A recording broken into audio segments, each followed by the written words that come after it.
with force. Cut you like a fish and spill your sauce. Kill the track with no remorse. Spit those bars till I get hoarse. Break his face like I'm the man. It's no fact that I'm the man. With my tracks on high demand. Smack your face with a cheap pen. Sling your loop with the guillotine. One man army with a team. Wanna scheme in your dream. Cannot run that laser beam. Niggas never had that block on lock. All that bullshit needs to stop. All you do is lie a lot. I had sacks right in my sock. What you do is search for a purse. Pop them shits like they your search. Put a grenade in your wife's purse. Top of the grade on this nice verse. Hit you with that Novocaine. All you had yourself to blame. Most these rappers have no shame. Welcome to my hall of pain. Bumming now, so don't get better. Don't want that shit on my sweater. Go gorilla for that cheddar. Don't be a victim, just get better. Bumming now, so don't get better. Don't want that shit on my sweater. Go gorilla for that cheddar. Don't be a victim, just get better. Break graffiti in your face. Kill that beat, don't leave a trace. Hopefully don't catch a case. Opposition isn't safe. Bomber that is mad as fuck. Got it locked like Attica. Fuckery, I had enough. Growing up, I had it rough. But my family held it down. Let me get a couple rounds. Toast to my dudes at Ghost Town. Charlatans is not around. Zap the taste right out your face. Every day I paper chase. Have the safe at mother base. Use a waste of the human race.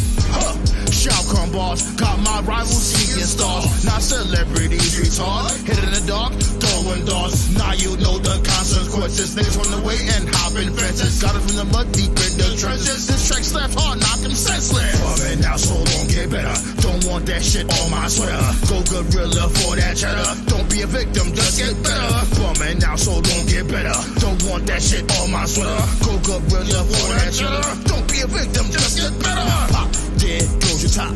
Pop, there goes your top. Pop, there goes your top. This bumper clock will never stop. Now pop, there goes your top. Pop, there goes your top. Pop, there goes your top. This bumper clock will never stop. Yeah. God damn it. I'ma tell y'all niggas one thing. This is goddamn cutthroat McGillicuddy. Slap your bitch face. Make her look like silly putty. And I wanna give a big shout out to my nigga, Conan Brooks. And got my nigga Sandman, Illa, pardon me, listen, hold it down, with nigga. this rap, I'm getting bored, give me the weed, yo. Monopoly, nobody stopping me. What you kicking is not hip-hop to me. Ali Oxenfree, Mayweather, nobody boxing me. Into a box, lyrically, physically, I'm the prophecy. Am I the greatest on the mic?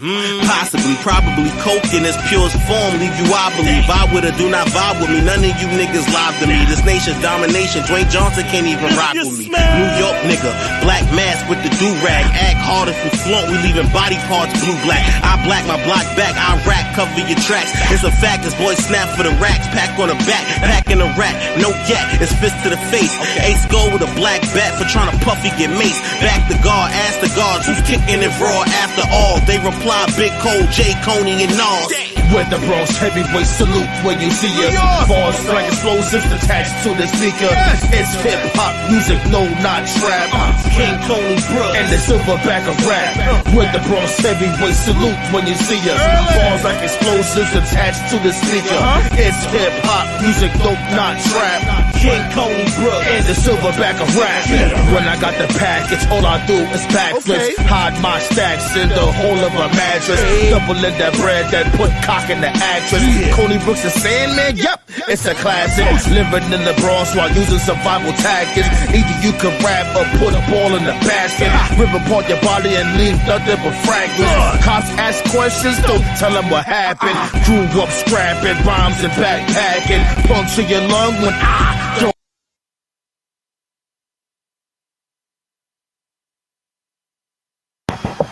Yeah. Okay. Come on, B. Roundtable time, B. I see this dude, The Rock, showed up with his best Razor Ramon vest on. But I appreciate what he's doing. I appreciate it. He's bringing back that old school corporate champion, aka Hollywood champion, Hollywood Rock. He's bringing all that back. I could dig it. Black Star was good though. What it do? Let's get it. Here's my thing though. Like this is my first time watching the rant, I guess you could say it. Why is this dude taking center stage? This is not about you, Rock.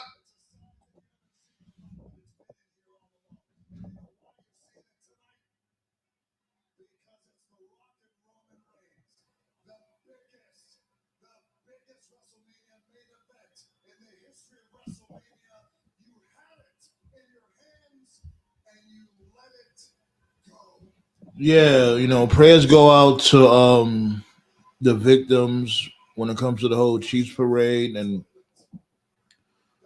this, you know, it's just ridiculous when it comes to those people that did what they did. Like, for what reason?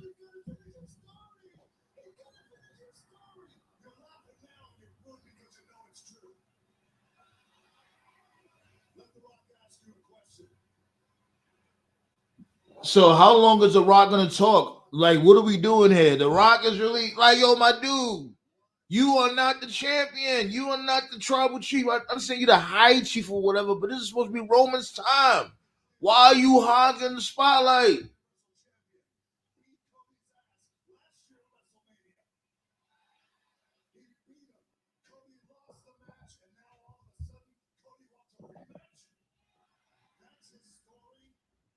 No, because he won 2 back-to-back Royal Rumbles.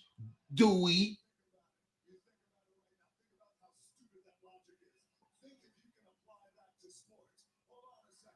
Oh, we're not gonna do that. I don't know if y'all can hear this dude, The Rock.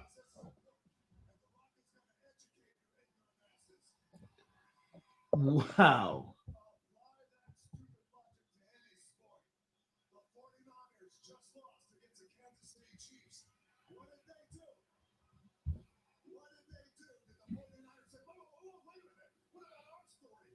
Yo, what are we doing here? Yo, Dewey, are you really going through a midlife crisis?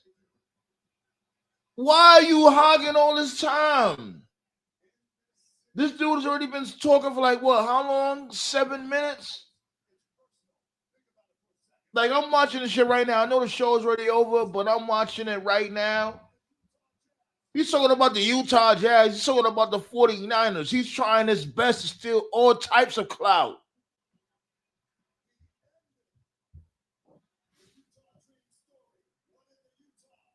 Yo, The Rock just can't help himself. He can't.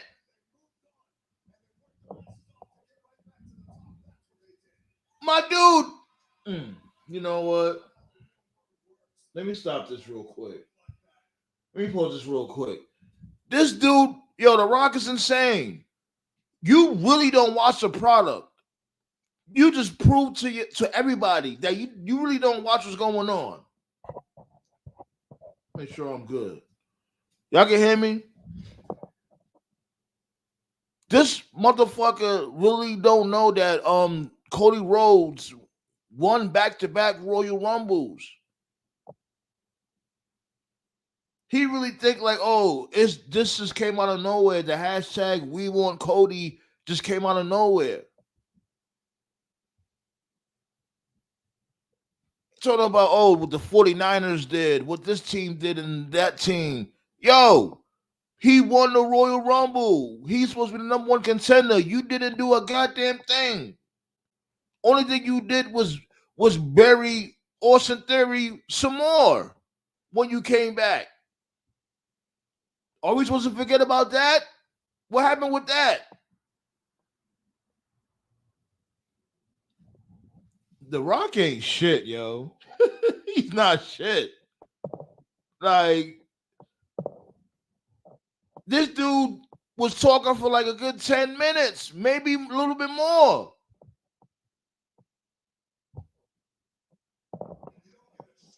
With his motherfucking Razor Ramon vest on.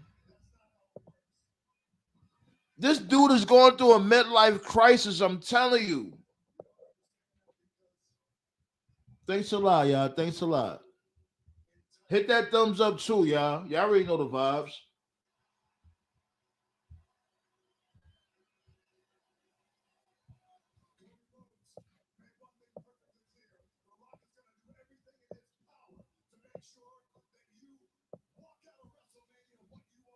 Yo, The Rock look crazy though. Why? Yo, he getting red, he getting pink. He looking like a thumb after playing a video game.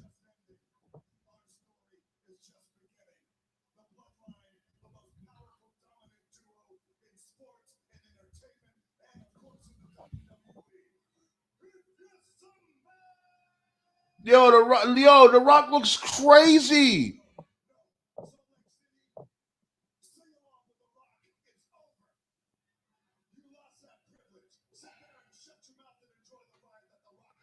Yo, even this dude Jimmy in the background laughing. He's like, "Yo, The Rock is doing the most."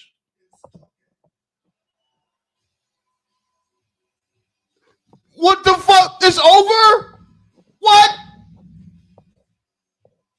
Are you kidding me? Whoa, whoa, whoa, whoa, whoa. What the fuck was that?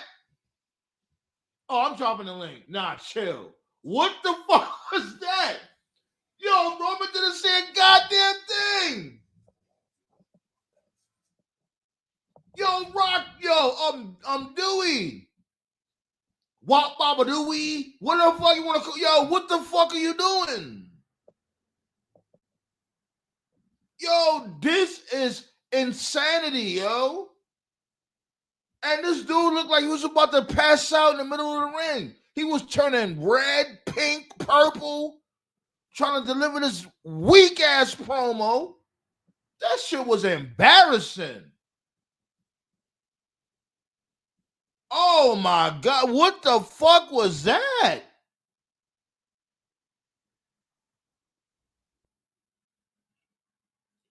Yo, The Rock came through, this butt fucked everybody real quick. We're not even gonna sugarcoat it. Like, this is embarrassing. Wow.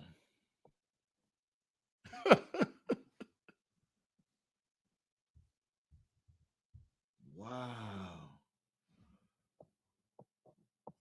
But wow, we're gonna talk about it though. We're gonna talk about that. We're gonna talk about Monday Night Raw. You know what I'm saying? When it comes to the qualifying matches from Raw and SmackDown, we're gonna talk about that match with this dude Dominic and Kevin Owens. And I'm not gonna lie, that was a really good match. Yo, this dude Dominic is getting better and better. A little bit of storytelling in that match also, so I could definitely appreciate that. Drew McInSavage pulled up. You know what I mean? A few things. Oh, did you hear about Stephanie McMahon? Like Naughty all up under Stephanie McMahon saying that allegedly that she had told Ashley Massaro at the time to don't say nothing about the whole, we got a lot of things to talk about. We got a lot of catching up to do. We back. You know the vibes. Episode 180 when it comes to the Council Roundtable. Talk about the old fashioned wrestling. Let y'all know what's happening. You did. But yeah, B. This dude, man, The Rock. My dude. I'm telling you. Do y'all see it? I know I'm not the only one that sees it. This dude's really going through a midlife crisis, and he really needs to relax.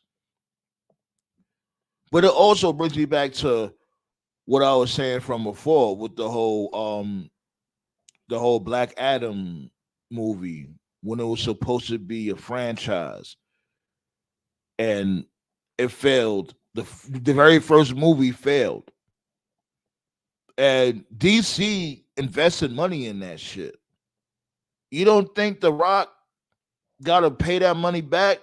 Is that a reason why he's doing this? He's doing that. He got his hands everywhere. He got the UFL about to start. You know what I'm saying? If y'all didn't see the commercial for that, he got the UFL about to happen. He got to pay all that money back. Am I right or am I wrong?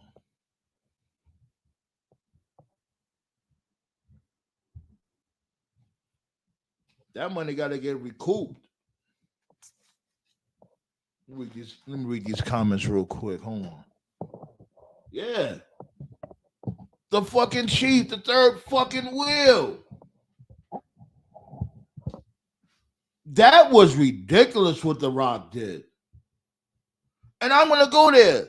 Vince McMahon would have never did no shit like that. Ever. And we consider Vince McMahon one of the best characters on WWF/WWE television. Vince would have never did no shit like that. Even if Vince would have cut a lengthy promo. The champion that's within his stable, whatever the case may be, they would have at least said something. Roman didn't say a goddamn thing. They just came out there, all of them. Roman didn't say nothing. Paul Heyman didn't. You know what? We're gonna get to it though.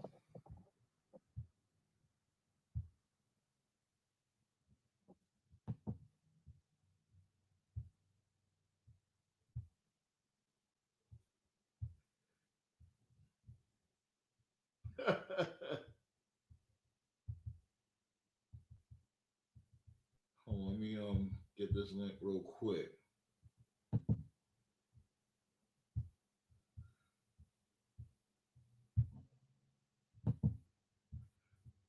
Yeah, and the times we now at the table, we now on live, whatever the case may be. Yo, check out the community tab, man. Even when we're not live, you know what I mean? The roundtable is still going on when it comes to content, news, funny memes, stuff of that nature. Check it out, man.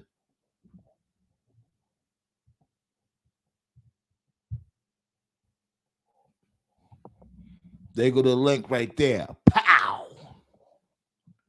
There we go.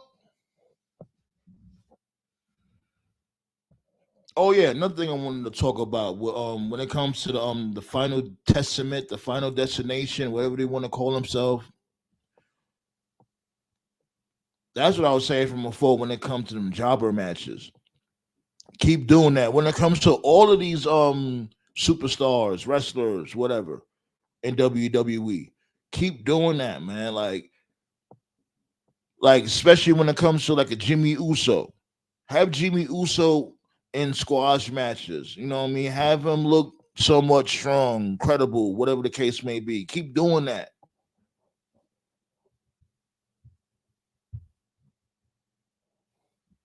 Oh yeah, this shit with Easy E, yeah. Appreciate that, Ballet. I see you. I see you, Black Star. My dude, Black Star. Say pulling up first. I appreciate that. Yeah, what's good, Sam, man? Everybody safe over there? Yeah, we good. All right, that's good. That's cool. That's cool. You talking about with the storm? Yeah, with the storm and everything that happened. Yeah.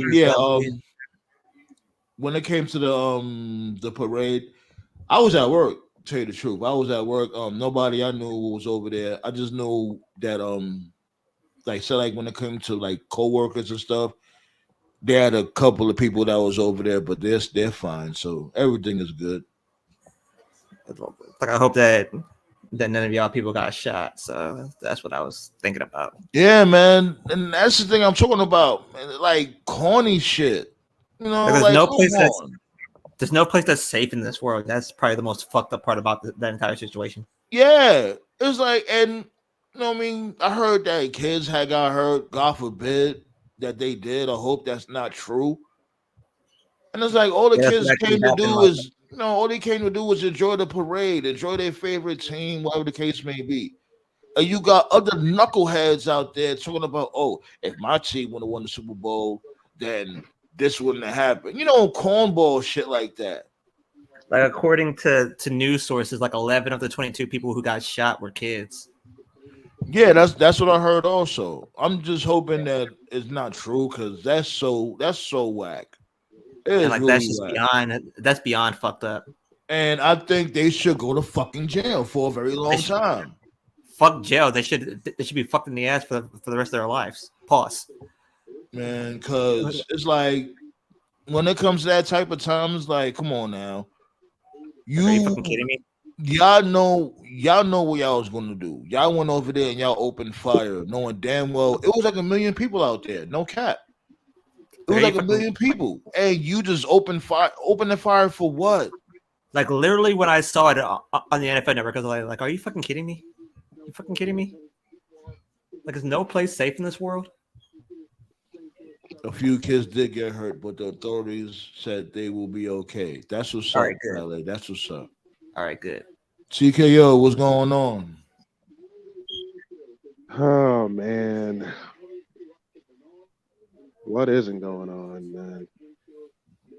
And then Stephanie McMahon. Oh, you good? You good, TKO? Like, you know, life man, ain't that bad. Like, Jesus, you act like your pet goldfish moved out on you. Like there was, like to me, there was. I'm good, but I'm just saying. Like there was like an elevation of emotions coming from me these past couple of days or so. Because first off, came the Stephanie thing. I was like, oh my god. And then I was talking to my. I'm not surprised about that though. I'm really not. Then I was talking to my source about everything. We were just shooting the breeze. And he said that Triple H didn't know a fucking thing. Like all he knew was that Janelle was Vince's girlfriend. That's what he thought at the time. The second that he found out about everything, he cut himself off of everything. Like he was all like, okay, I'm not in this. Yeah, Stephanie. There's reports out there saying that Stephanie knew about the whole Ashley Massaro allegations, and she told her to fall back, don't say nothing. Stephanie with the hatchet woman, person who killed everything. She killed everything by trying to keep everything quiet. Yeah, that's what I said. Like she killed everything. And go ahead, TKO. Go ahead. Nah, man. Listen, I'm glad this shit is getting out now, especially when I heard about Ashley passing away. That shit felt random to me. So So here's how I see things, or here's how like I see things breaking down.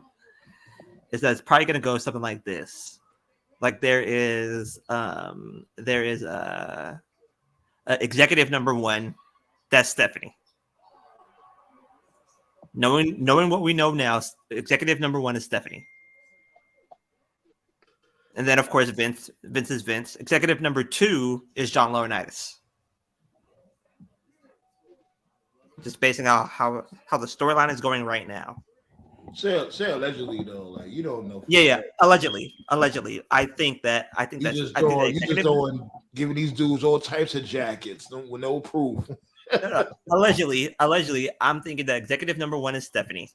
Executive number two is Laurinaitis. I don't know who the ref is. I don't know like the rest of the situation. I'm just trying to piece everything together. But that's how I see it. I see executive number one being Stephanie McMahon. I see executive allegedly being Stephanie McMahon. Allegedly, executive number two has to be John Laurinaitis. Just based off of how everything is being pieced together right now. I remember when this dude Shane Douglas was saying that he don't understand the allegations, like especially when it comes to laryngitis, because he just was a witty type of dude. Like basically he could pull chicks. You know what I'm saying? Like he don't have to really be aggressive with it. He could just, you know what I mean? He got the gift of gab. You know, he could talk to chicks and they'll, you know, whatever the case may be. Fall in line. Yeah, and I'll be questioning shit like that also. You know what I mean? But it's like there's people out there that's like that. It's a proven fact that there's people out there like that. That it don't matter.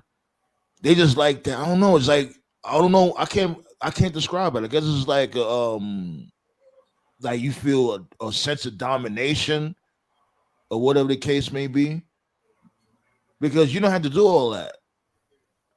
My dude, you this person, you that person. I know damn well you be having pantyhose mailed to you in the envelope. You know what I mean?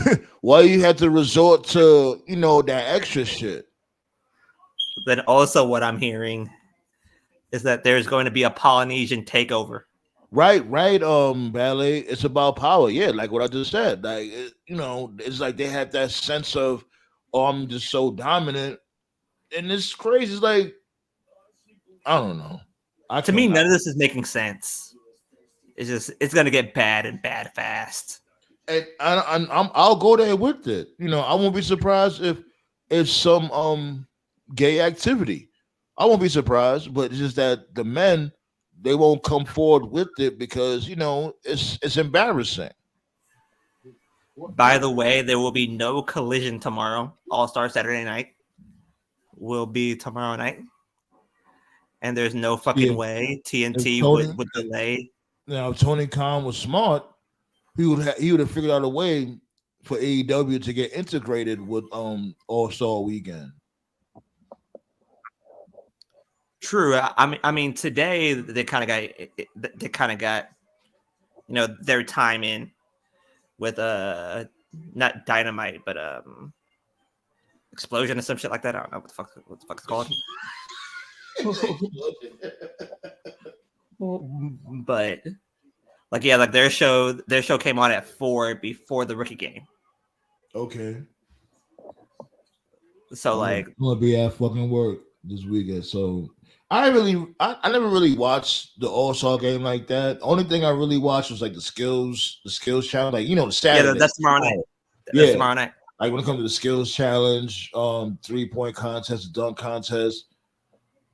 You know what I mean? Because the All-Star game, the game itself, they're not really doing much. You might see little highlights here and there. Regular season basketball, they're not doing much. It's gonna be like a regular game, so who gives a fuck? So Ballet said Rampage will come on at 11:30. At 11:30, I guess that's after. Yeah, they always did that shit. Like they will have certain shows. Like when it comes to WCW, they would just play after the All-Star game and shit like that. That's how it should be, but again, who the fuck knows? Then I think it was I'm trying to think here. Like then what me and my source was talking about earlier today was that like there's going to be a Polynesian takeover in WWE. Well, remember we spoke about that the last show. Remember what I was saying that when it comes to the NOIE family, this is where this is all going. No. This is going to be more than an NOIE family. There's more to come. Apparently, the 3 people that got teased in NXT, they're getting revealed next week. Apparently. Well, they just signed Braun Breaker to SmackDown, so. And what the 3 people will be, according to what I'm hearing, what 3 people will be is that one of them is Gallows and Anderson. That's 2. Gallows and Anderson, what are they gonna do? They going to NXT? They need to go. Yeah, NXT. They're going to NXT. Yeah. Yeah. That makes send them somewhere. The 3rd is somebody who ran with him, who ran with the 2 of them in Bullet Club. Who's that? One of them dudes from the Gorillas of Destiny or some shit like that? Yeah, Tama Tonga. Tama Tonga's the 3rd. Tonga, yeah. And what Tama Tonga is doing basically is delaying time till his brothers get there. Like his brothers are free agents next year. They're not going to be free agents this year. Yeah, and speaking of like what Ballet had just said, like with Braun winning the tag team titles, they won it from Tony D and that dude over there, that Fanoke over there. They're going to lose it to Gallows and Anderson because right now what I'm hearing is that the title match at Stand and Deliver is going to be Tama Tonga versus Ilya Dragunov. That's the matchup. What, just like that? Tama-Tonga. Whoa, wait a minute. Tama Tonga versus Ilya Dragunov. That's the matchup. Just like that, he's gonna come out of nowhere and be the number one contender. Because like they're trying to tell the story that it's going to be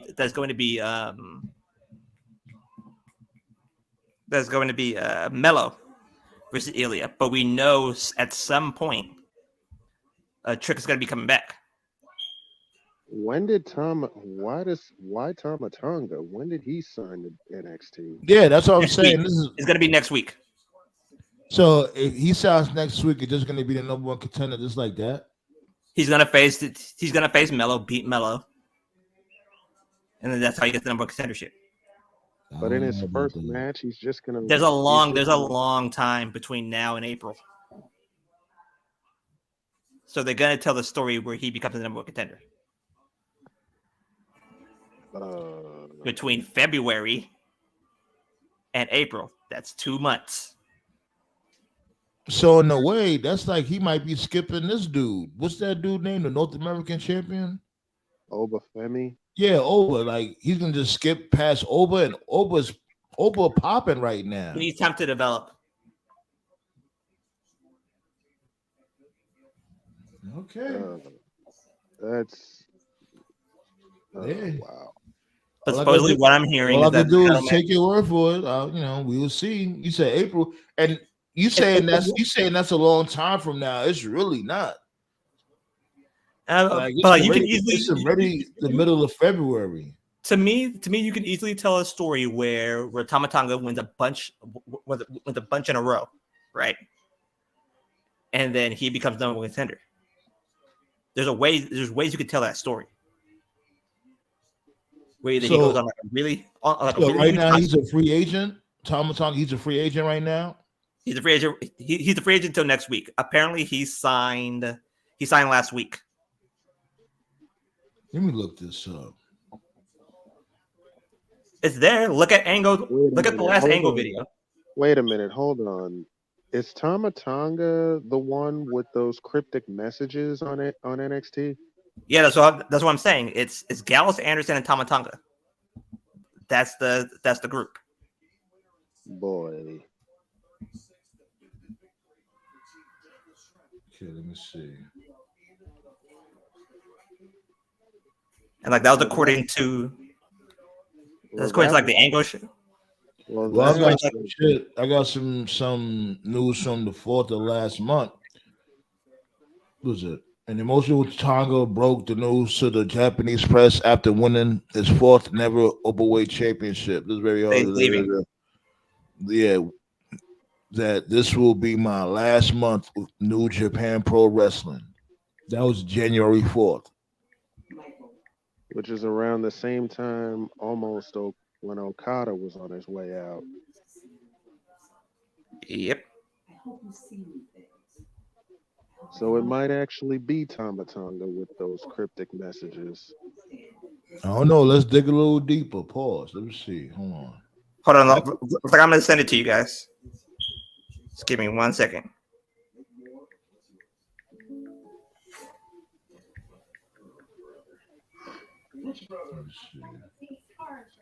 Like a good neighbor, State Farm is there. State Farm agent is there to help. State Farm is there. Like you heard the commercial. Yeah, like a good neighbor. Oh shit, Henny God, what it do though? Get yourself a Gatorade. Hold on, let me see if I can send the video.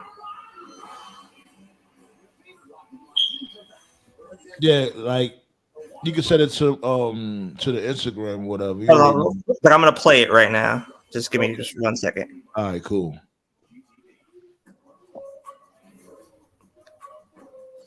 So TKO was good, man.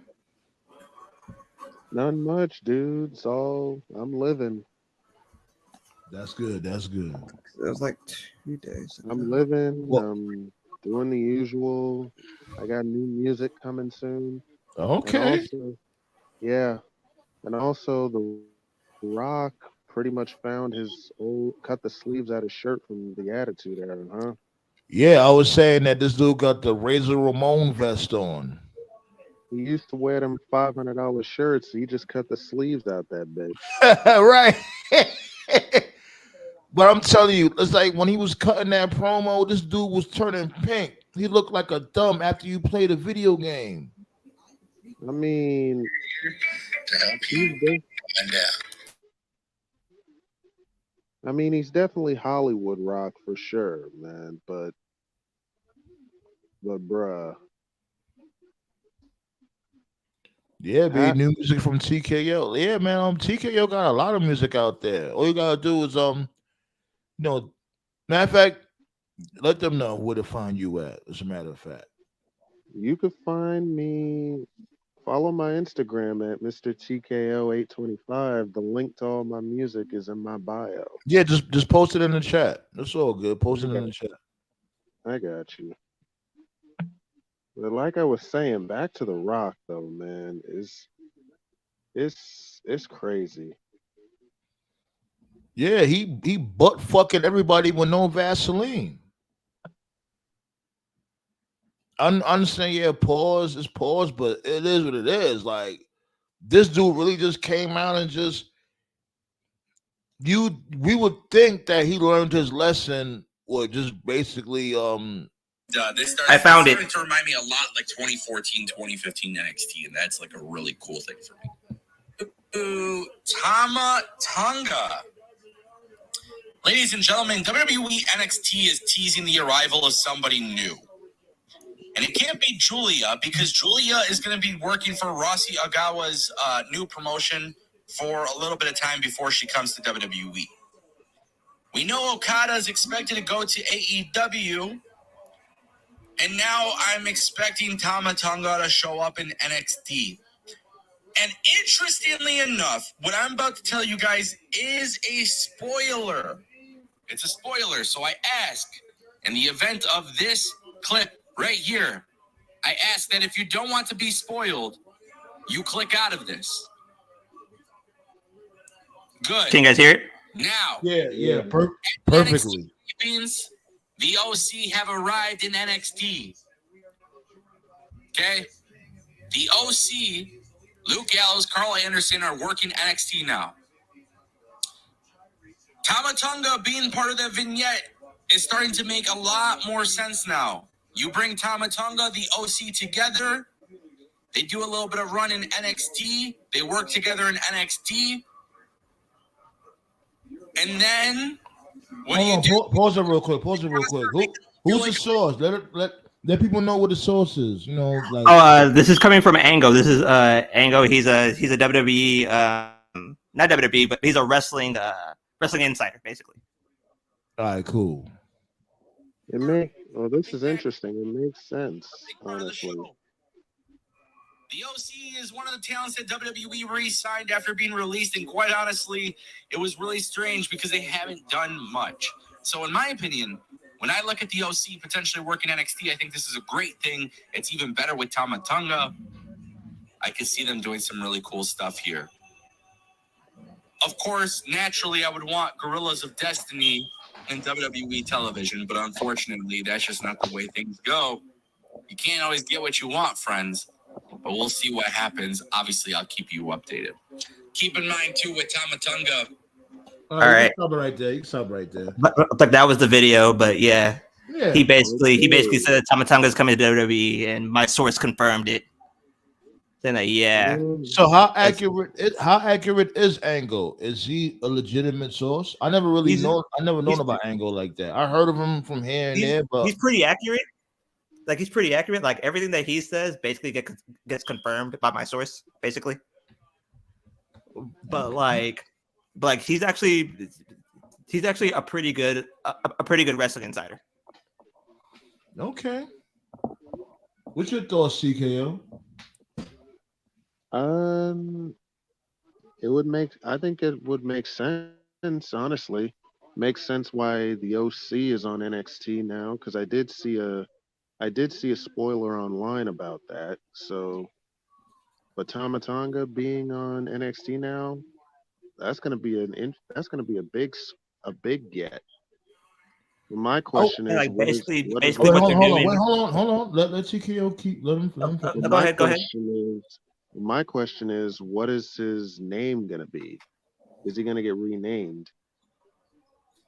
Like to me, that they have to keep Tamatanga. They have to keep his name. I will also say this. You know, we still underneath a new regime. You know, Triple H. He still got to you know, basically rework everything when it comes to the McMahonisms. And I would say the number one thing is that, my dude, stop going to your father-in-law for advice.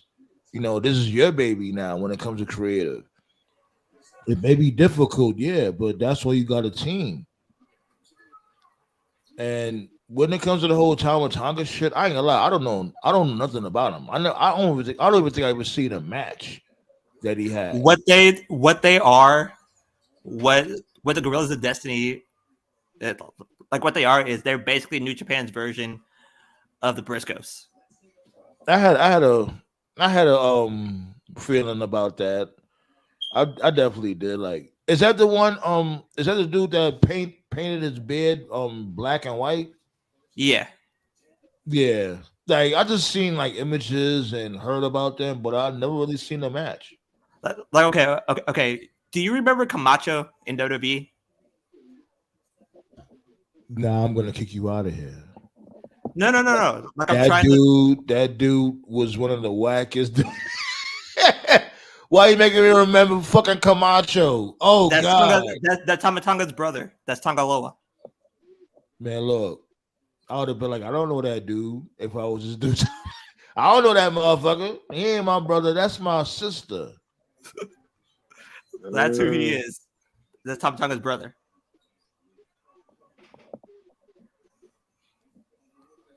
And like what they are is that they're basically New Japan's version of the Usos. That's what they are. Got you. Or yeah, like the Usos is a Walmart version of the Gorillas of Destiny. Really? So yeah, the GOD came out before the Usos. About a year before. Oh. Okay. Interesting. And like who they run with is that they have like a shitload of friends at WWE. Like they run with or they are friends with the New Day, which everybody is. And they're friends with the Usos. Right. I ain't gonna hold you. Like, I still watch Up, Down from time to time. That dude Xavier Woods' video game collection is outrageous. Oh yeah, for sure. That dude must make that. I guarantee you, most of his income is video games. From Up, Down, yeah. There's gotta be. Yeah, and not only the games, the accessories. You know what I'm saying? Like, that's man. Look, I'm a gamer, so I just love video games. I fuck with it, honestly. Like then the reveal yesterday. What's up, Toph? Hey, Toph. What's up? Dude, Toph? Yo. Sorry about that. We got some bad weather in the area. Yeah, like man, the reveal yesterday of I know about that, Bailey. I know Haku, Haku is their dad. I know about that. Haku used to be that motherfucker. Haku was a fucking savage. Like he said, the faces of fear. Like I remember on Pros vs. Do you remember that show? You guys remember that show, Pros vs. Joes? Who? Pros vs. Joes. Oh wow! Pros Spike versus TV. Joes. Yeah, on Spike TV, right? Yeah. Yeah, that was my shit. Yeah, Haku used to be. Haku was on that show one time, right? He was talking to Michael Irvin, and like he was talking about the about the tongue and death grip. They said like, "Have you ever killed somebody with that?"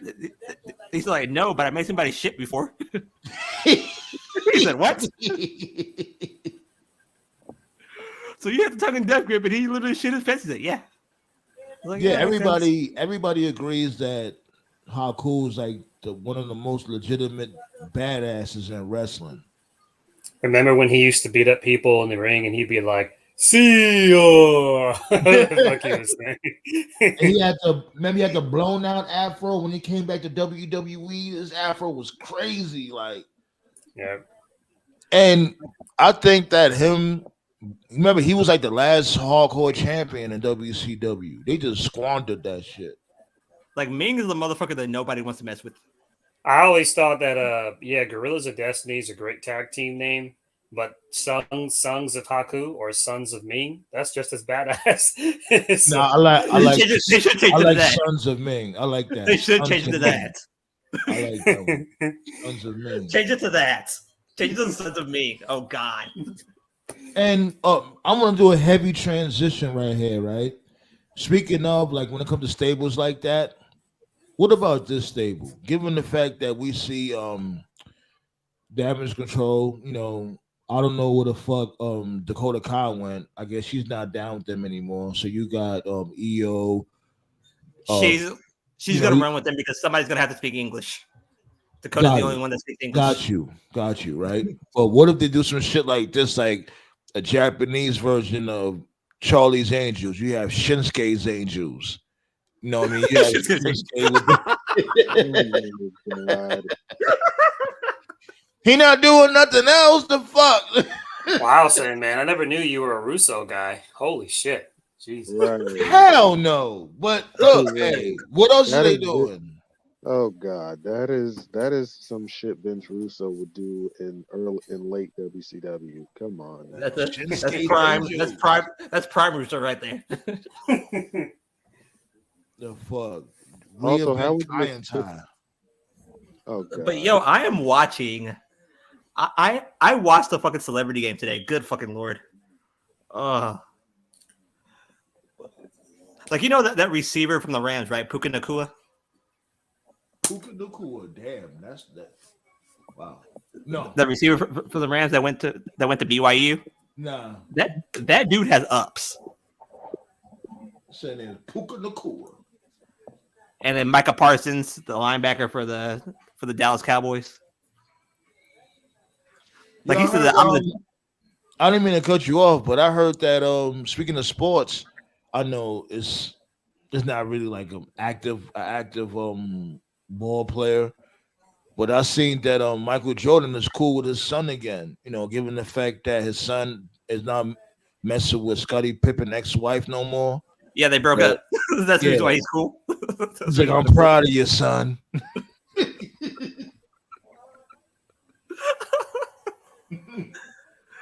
But in gaming news, have you guys heard of the NCAA football series?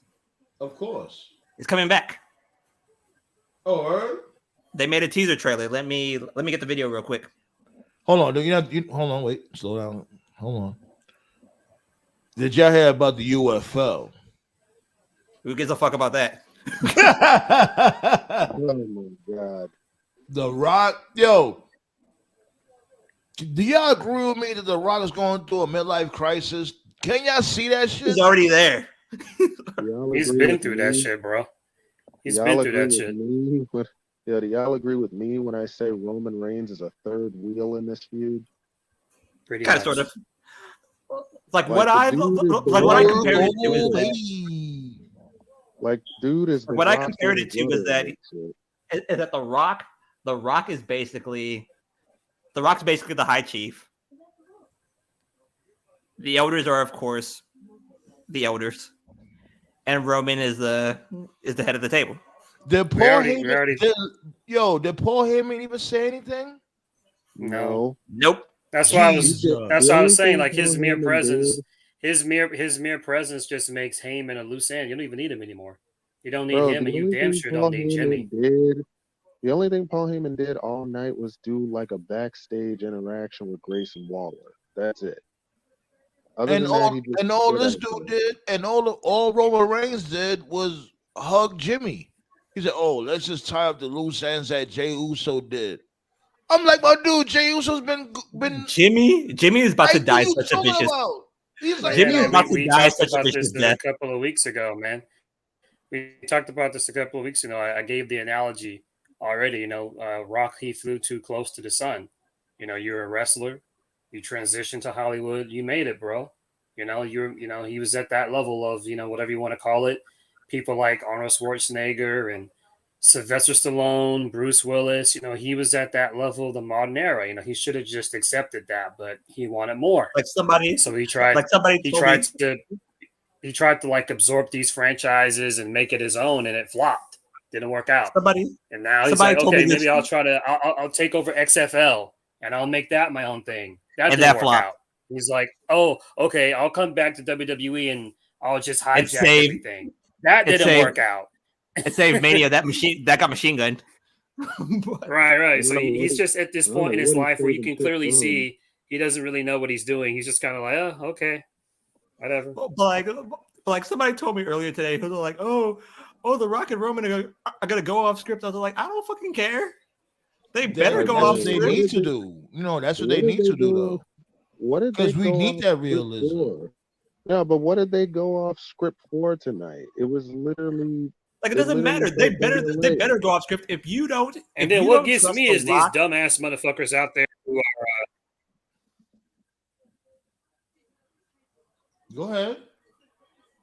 Yeah, you go on. I think he cut out. Go ahead, Toe.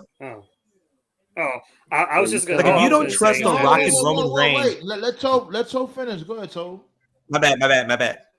Yeah. All I was gonna say is, and despite all this fucking chaos, you have all these fucking dumbass idiots out there. I'm not gonna say any names, who are still somehow convinced that this was always part of the plan. Like, holy shit! Like, Jesus Christ! I see why. I see why like the fucking graduation rate is like so low now. Like, if you honestly think that what's happening on television right now is part of the plan, I got a bridge I can sell you in fucking Alaska. But on some real G shit, like, just because you have scholastic knowledge don't mean you have common sense.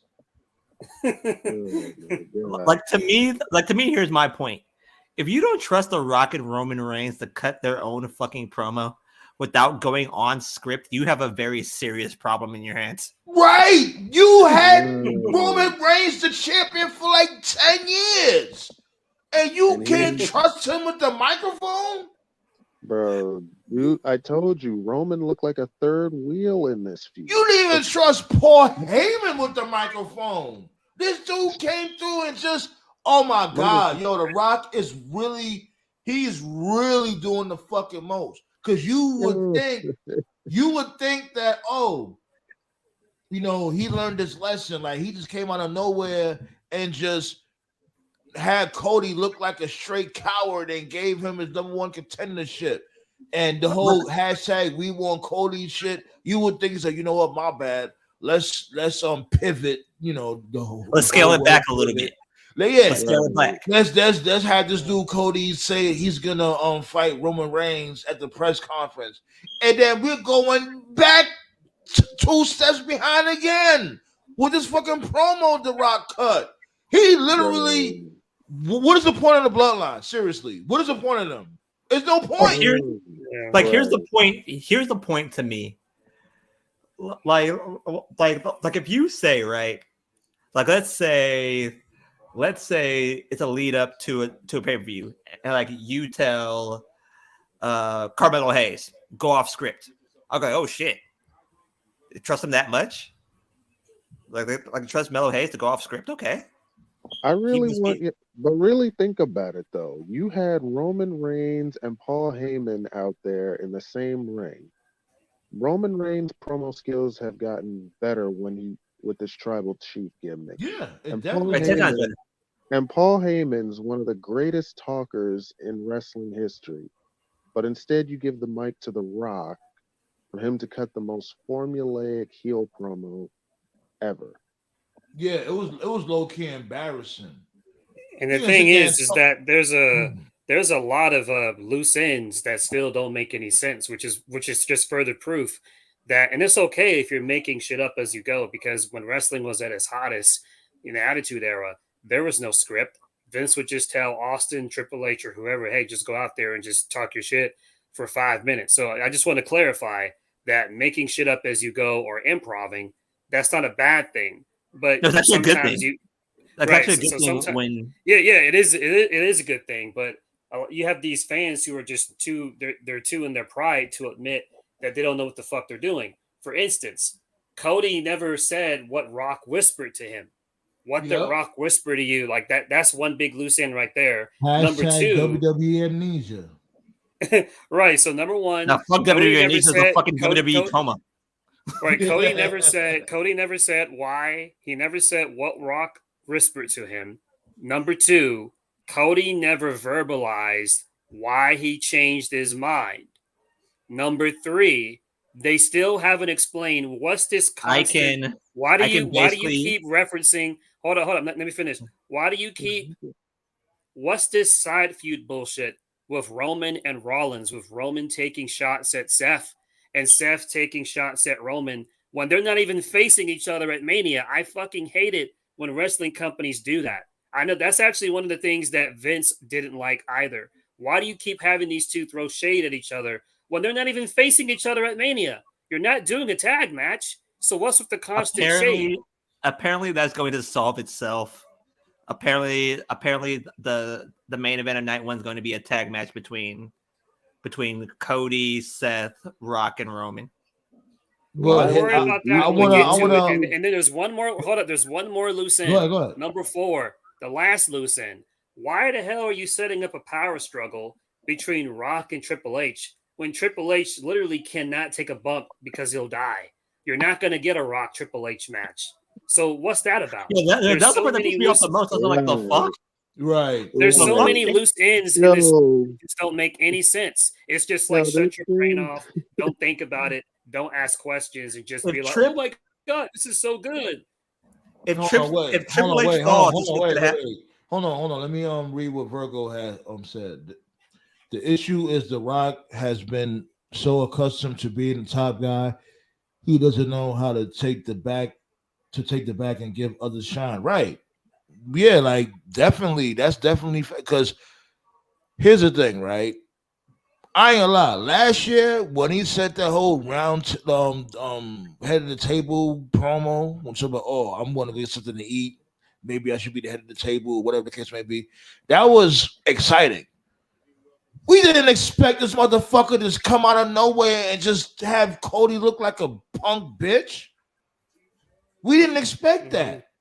And that's what the thing these motherfuckers gotta understand. And people say, "Oh, you being worked. It's not a work. These motherfuckers really don't watch the product. They don't." Yo, speaking of not watching the product, The Rock's promo didn't make sense neither. Dude stood there and said, Cody lost last year at Mania, and now he gets a rematch because exactly. Like, no, motherfucker, he I'm won like, the yo, my dude, Royal are you Rumble. fucking retarded? You dumb? Yo. Huh? I'm like, yo, Rock, hey, Dewey, look at what the fuck? He won 2 back-to-back Royal Rumbles. That's why I said this whole thing has given me newfound respect for Batista, and I never really fucked with Batista like that because Batista, he knew at that time, back in 2014, newfound respect for Batista and for Austin. Right. Batista, he knew what was going on with Bryan. He knew what was going on with Punk, and he was like, "Yo, you shouldn't bring me back as a face." He was telling that to Triple H. He was telling that to Vince. He was telling that to Stephanie, and they were just like, "Nah, we're gonna bring you back as a face," and it didn't work out, and so they pivoted it. So at least Batista was paying attention to the fucking product at the time. Rock clearly was not. He wasn't, and he's still not because of what you guys just respect said. for Austin as well because Austin gave the rub to McAfee and to McAfee and the KO. And that's unfortunate, Virgo Bay, because I always would consider, like in the annals of WWE history, I always thought that The Rock was one of the more selfless top guys, especially back in his prime. I mean, hell, one of the best filler feuds, not just in WWE, one of the best filler feuds ever that I've ever seen in any wrestling company was The Rock versus the Hurricane. And he didn't have to put the Hurricane over. He was already like 1 foot out the door, and he put the Hurricane over. He put over Jeff Hardy. He put over Eddie Guerrero. He's labeled the People's Champion, and it's like you look like the People's Champion right now. Yeah, man. This dude, he's changed, man. He's not the same anymore. What The Rock basically is Samoan Hogan. That's what Pretty he much. is. Remember that time like when he was feuding with Brock and he had like a few tag matches with Edge. Remember, like he didn't have to tag with Edge, but he did. You know, he was a very selfless top guy. Like back in 2000, 2001, 2002. Like, yeah, man, John was right. This dude, he's changed. He's not the same anymore. But I'm gonna say it here, and I'm gonna be real. I think this dude be going extra with it, like, you know what I mean, talking about him, you know what I mean, being eradicated and all that. That's when he goes too far. It's like, come on, my dude, like you acting like this dude owe you money or something. We're not gonna do that. Bitch, you know what I mean? Like, we're not gonna. Oh, I wish this and I wish that. Come on, my dude. So we better than that. Dirty. Baby, I got your money. But yeah, man, there's no way any of this will be happening. When they did that segment, if the fans like that segment, if the backlash on social media never happened, you would be getting Rock Roman, no doubt about it, and Cody would have been doing whatever. Like, no question about it. Yeah, no question. So it's just a lot of fans are just very prideful, and they just don't want to admit that they're making it up. Like, the only thing that they're doing is at least they had the sense to pivot and go in a different direction. So they did do that. But if you analyze the story, it makes no fucking sense. There's like too many. They had the sense of pivot, but it's like The Rock is still trying to make it about him. He literally did that shit earlier tonight. He's still trying to make it about him. Like, yo, my dude, it's not about you, Dewey. Like then what I heard today probably pissed me off, probably to no end. I heard somebody told me that like, oh, 90% of wrestling fans are casuals. Like, motherfucker, what? Like it's more 15% are hardcore, 50% are casuals, 70% could be swayed either way. You can either turn them into a hardcore or you can turn them into a casual fan. You got to capture that 70%. I think that what you're saying has some merit to it, and this isn't an insult to you. This is an insult to people who defend it. The fact that video is legitimately WWE's most disliked YouTube video ever in the history of this company. It is the most disliked YouTube video ever. Think about every single thing that's ever been uploaded. John Cena burying the Nexus. How many dislikes? Lesnar ending the streak. Just think about every dumb thing. Roman being taken. Right. Think about every dumb thing that's ever been uploaded. This segment of Cody giving up his title to The Rock. That is the most disliked segment ever. That says a lot. When that happens, we're not talking. You can't use hardcore fan stuff anymore because you have proof. You have legitimate proof that this shit's not it. Like, you know what I'm saying? So this isn't one of those like, oh, IWC, YWC keyboard. No, bro. Like, you have the proof right here. I mean, The Rock was cutting his promo tonight, and the fans were chanting Cody. I can't remember the last time The Rock was on television. And you know what? The last time The Rock was on television where he was cutting a promo and the fans were chanting for somebody else was all the way back in 2011 when Zack Ryder was hot. Remember that? Remember when he was, what was the Survivor Series? And the fans were chanting, we want Ryder. Cena, that was 2011. Cena stole his shine or tried to steal his shine. Even right.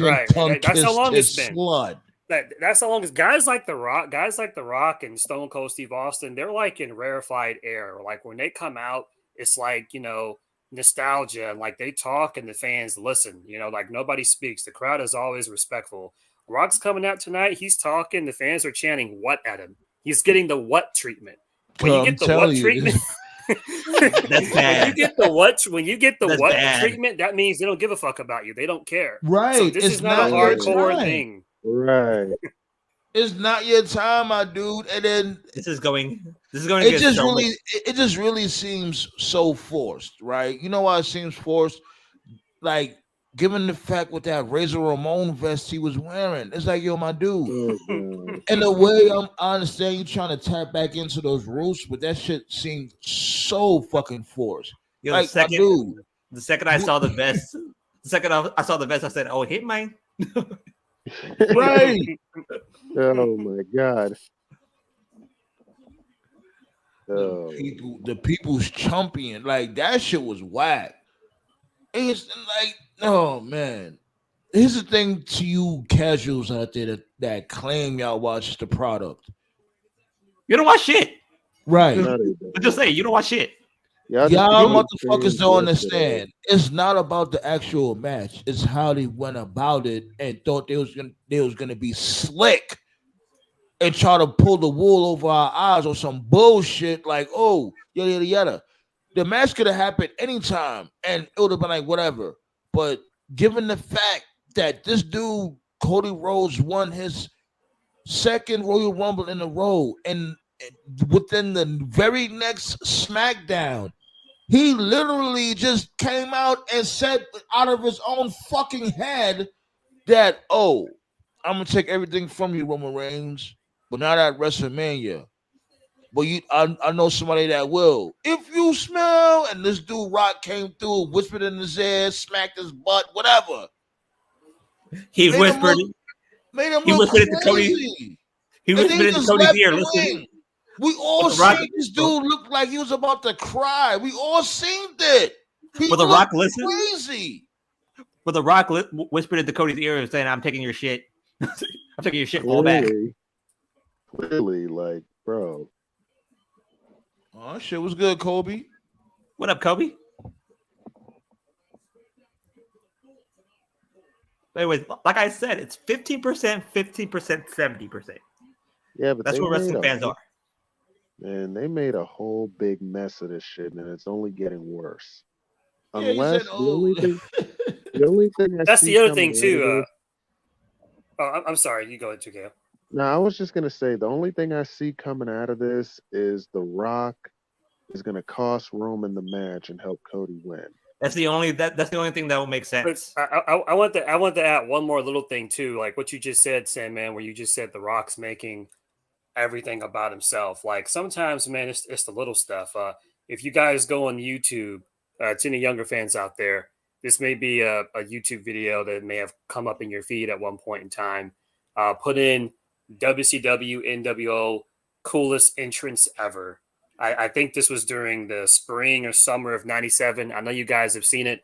It was that one Nitro where like the Nitro started, and the first thing you saw was a limo pull up, and then outside the limo was Hogan, Rotman, Bischoff, Savage, Elizabeth, Hall, the Hummer? Nash. The Hummer limo?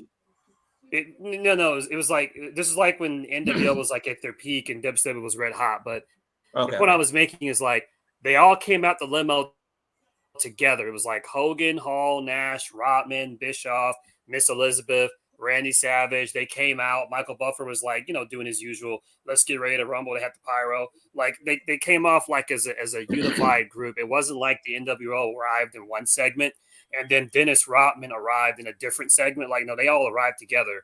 Tonight on SmackDown, and some people may say I'm nitpicking, they showed that little thing of Rock showing up by himself in a truck. And then they showed a different segment of Roman arriving. And it's like, wait a minute. If Rock is with the Bloodline, shouldn't they be traveling together?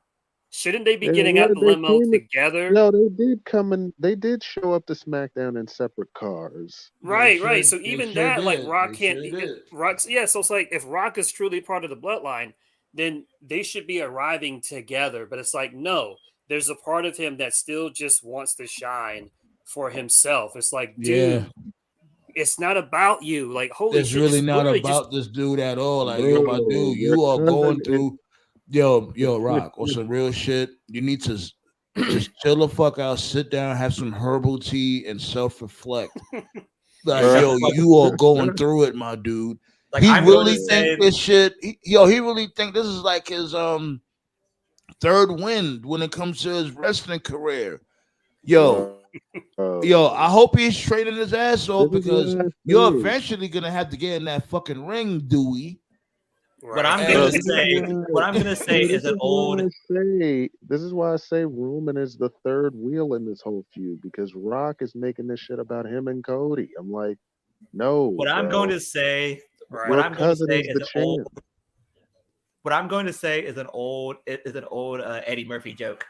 We were talking about Bill Cosby. The Rock should just get a Coke, shut the fuck up, and smile. You know what we got here?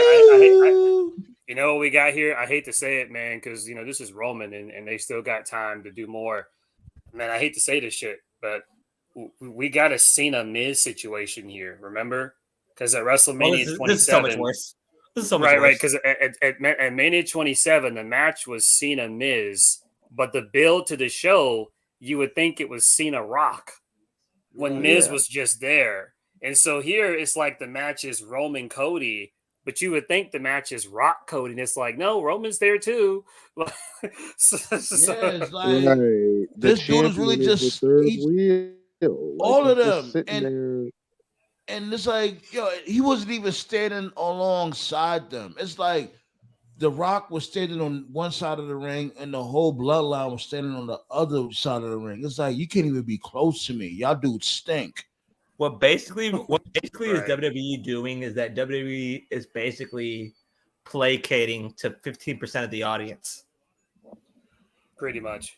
You know what I think is they I could be wrong, and more than likely I might be wrong when it comes to this instance. They may be trying to build sympathy towards Roman Reigns, and had this dude The Rock like he's just so power hungry and all. That would take a Herculean. That'd take a Herculean. What it is, man, it's a lot simpler than that. What it is are there people out there like before any of this bullshit happened? Like let's go back 3 weeks ago, a month ago. Are there fans out there that genuinely have interest in The Rock versus Roman? Sure, they're out there. But what this was a situation. Well, what this is a situation where they overestimated how many people that they thought really were into this. They thought that more people were into seeing that than to seeing Roman Cody. And then they found out, oh shit, like, wow, a lot of people really don't care about this shit at all. So that's what this was. It's a very humbling thing. It's like when you're in school, right? And you vote for, I don't know, like class president or something. And you're not going to win, but you're thinking I'll at least be like maybe second most voted or third most voted.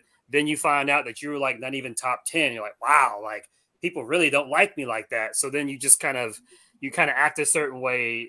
That's what this was. I'm going to force you to like me now. Right. That's what this was, Now, basically, this is what I told him. This is what I told this dude, right? I feel like, okay, so you're basically telling me out of 1,000 fans, 900 want to see The Rock versus Roman. Out of 1,000 fans, 900 want to see that. Want to see that piece of shit. He's like, no, that's not what I'm saying, or what I said the entire time, that 150 want to watch Rock versus Roman. Oh, just say who you know who you talking about, my dude. Just say who we know you're talking about. This fucking guy. I basically didn't want to say it because I didn't want to get kicked out. Who's he talking about?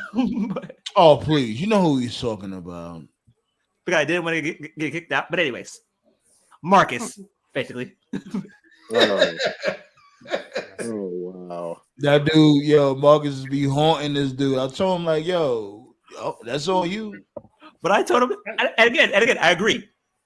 Like I'm not going to. Like I used to wake up like 6 o'clock in the morning. I have like 10 messages and texts and videos from this dude. I'm like, what? Are you serious right now, my dude? I'm getting up to go to work. What the fuck is you doing? Oh, come on, Sam, man, don't be like that. I'm like, what do you mean, don't be like that? The fuck? That's I'm sure it's very humbling. That's for them, some man. shit. It's humbling. That's some Samoa Joe shit. Oh, Wendy. Wendy. Speaking of Samoa Joe, on some real G shit, it's like a hot, cold type of dynamic when it comes to his title run right now. And I don't know if I'm here for that triple threat, but at the same time, it's like cool because they definitely trying to protect Swerve. I get that. And better be It looks like they're going with my. It looks like they're going with what I said. Joe will pin Sandman, and then their next pay per view, which I think Sandman? is double. Joe's gonna pin me? Shit. I hope they give me a big ass check. Hangman. I hope. It's got to be Hangman, though, man. But like I said, Joe beats Hangman, and their next pay per view, which I think is Double or Nothing, Swerve wins that poker chip. I think what'll really add to character work is I think Joe should put Hangman in the Coquina clutch, or however you say it, and he can clearly survive. Coquina clutch. Right. Joe puts him in that, right? He puts him in that and swerves outside the ring. Hangman can clearly survive, can get out of it. But then when he sees Swerve's about to make the save, he taps out on purpose. With the story being that he's okay with losing as long as Swerve doesn't win the title. Because Hangman is completely... Honestly, I'm not gonna lie. I would actually be down for that. God is stupid, yo. Oh my Eddie Jones was better. Oh my god! But yeah, man, I'm loving this. I'm loving Eddie this. Jones is a group though. Like, no, I ain't gonna. Right. Hey, look, Eddie Jones. No, he was balling. He was balling back then. He slept on heavily. Yeah. But yeah, man, I'm loving this this very slow, low key Magnum PA, fucking slow heel turn that Hangman's on. He needed it. It's great. And people can laugh all they want. I do think that Hangman and Swerve, it's like the modern day. It's the modern day Austin Brett. Don't do that. Because Swerve's the piece of shit. The fans don't do that. We definitely not doing that. Don't Honestly, do that. Because first and foremost, like the promo's not even there like that, and Swerve too. Like the promo when it came to the whole package of that storyline, there's nowhere near what these dudes had going on. Brett, here's a better comparison. I think it's the same, bro. I think it's the same. Here's a better comparison. What I compare Swerve and Hangman to is, do you guys remember the? I'll find my charger real quick. Go ahead, y'all. I can't find a stupid ass charger. Like, do you guys remember the matches between the Cowboy and Bobby Roode? Oh, James Storm and Bobby Roode. Yeah, I remember that. That's what that is. I mean, that's a pretty good comparison. I still think it's the modern day Bret Austin. I mean, that's a pretty good comparison too. But that's more of the modern day James Storm versus Bobby Roode. That's why I compare it. But no lie though, I do like that idea though, especially if it leads to Hangman being a full heel. Because I'm gonna tell you this, I like what the Young Bucks are doing with their new role too. This heel. Oh yeah, that's funny. Tag team fit. That shit is hilarious. You know what's funny about them? No, what's funny about heel Bucks? Nobody will ever give them the credit. Ever since they've done this gimmick, they haven't done a single super kick. I saw, nobody's noticed that. Nobody else noticed that. That's a true heel. When you turn heel, when your face is and you turn heel, the number one thing you should do, you don't give the fans what they want, because that's what a face would do. But because they're the Bucks, no one's going to give them their flowers. They're just going to keep hating them because they're the Bucks. But they haven't done a single super kick, not one. And this is proof that they don't got to do super kicks. When I saw Matthew and Nicholas with the Vince porn stash, I was like, "Oh, you got something good here." Oh god, that killed me. And then I saw Hangman do it too. I'm like, they're gonna do a heel. They're gonna do the heel elite, aren't they? They got something good here. You got something good here with but like Vince fucked it up by getting in trouble. Like, oh, Vince, you fucked up the best thing. It's a wrestling rule. Like, you can have a beard, you can have a goatee, but like if you have a mustache, you got to be a heel. It's like this unexplained heel rule, which is crazy to me. Nah, but no lie though, I like this heel version of the Bucks. Nobody noticed the super kicks, but I saw their match this Wednesday with Top Flight. They didn't throw one super kick. I'm like, bro. And motherfuckers say that the Bucks can't wrestle without throwing kicks. I'm like, look back at that match. Yeah. But yo, did you guys see the picture of Mongo McMichael in the hospital bed? I heard he wasn't doing that. Well, I know he has the other condition. Did something happen recently? He's pulling through, but Jesus, so like He's in bad shape. Yeah. Yeah, one y'all can hear me? Yeah. Like, let's be respectful, he's been like that for a while now, and he's a fighter. No, but he's definitely a fighter. He's been like that, picture. like, no, I don't want to see it. I don't. No. Like, I didn't see the picture. I was like, oh my gosh, I am going to cry when his Hall of Fame speech comes, because he can't talk. He can't talk. He's still fighting. It's crazy how he's still fighting. Like, he's been like that for I would say 7 years.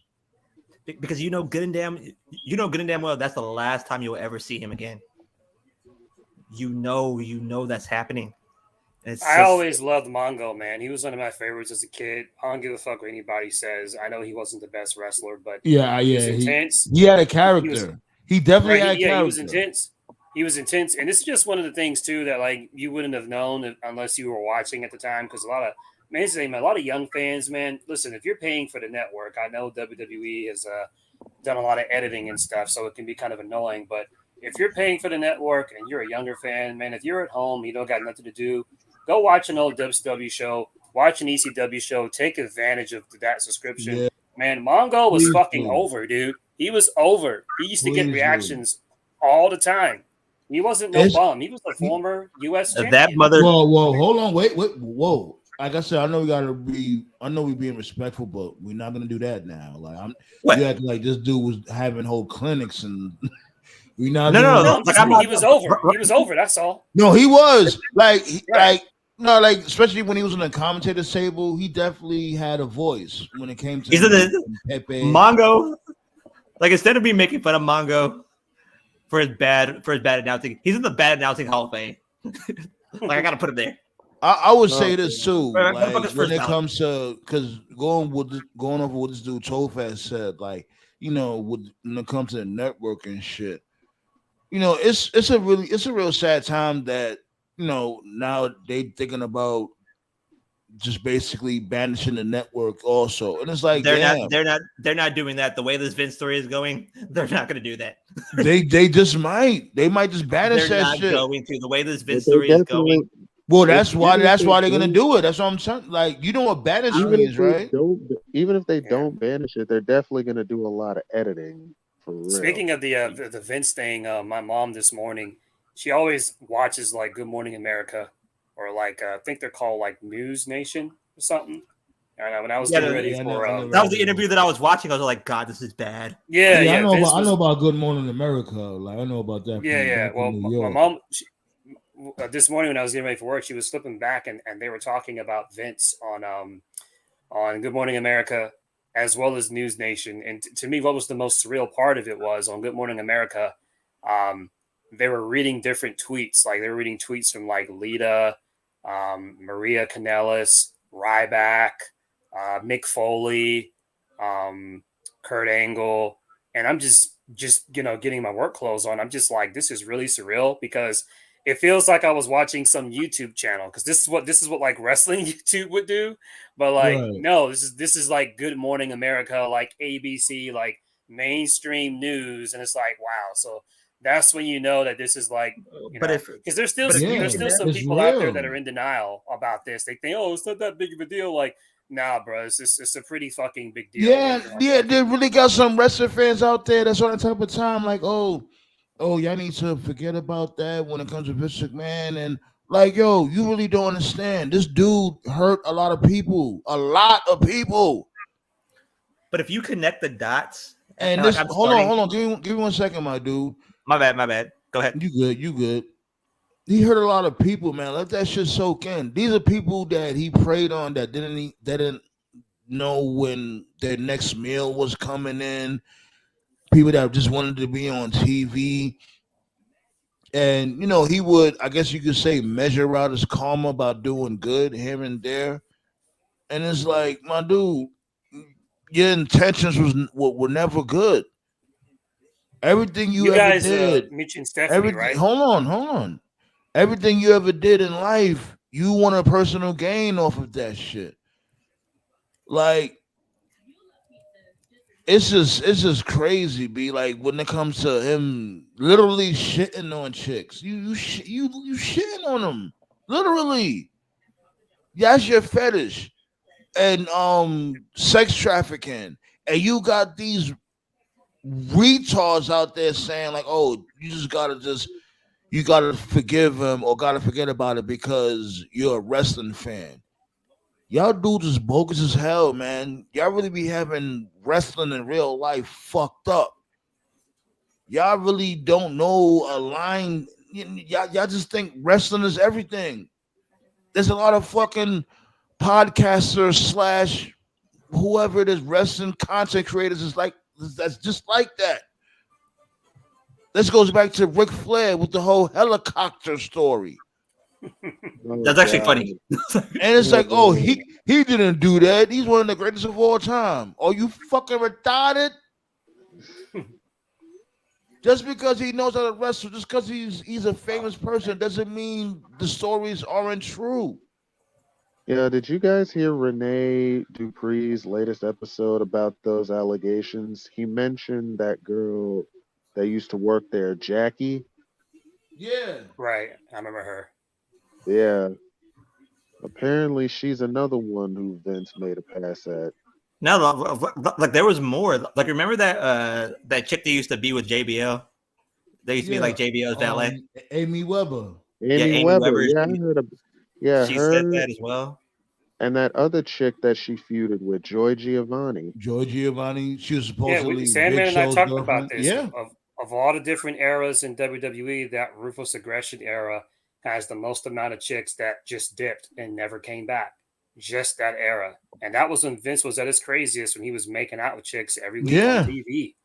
Bro, he made out with chicks that were young enough to be his daughter. Like, even when shit didn't call for it. Like, what I wanted to mention about Ashley Massaro was, to those that didn't know, Ashley Massaro, she had reported to Stephanie to request to go back to developmental.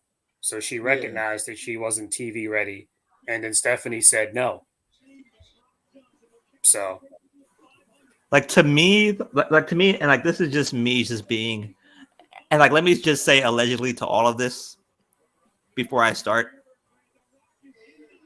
To me, I think that the people who are going to have the most stink on them per se is that there's three.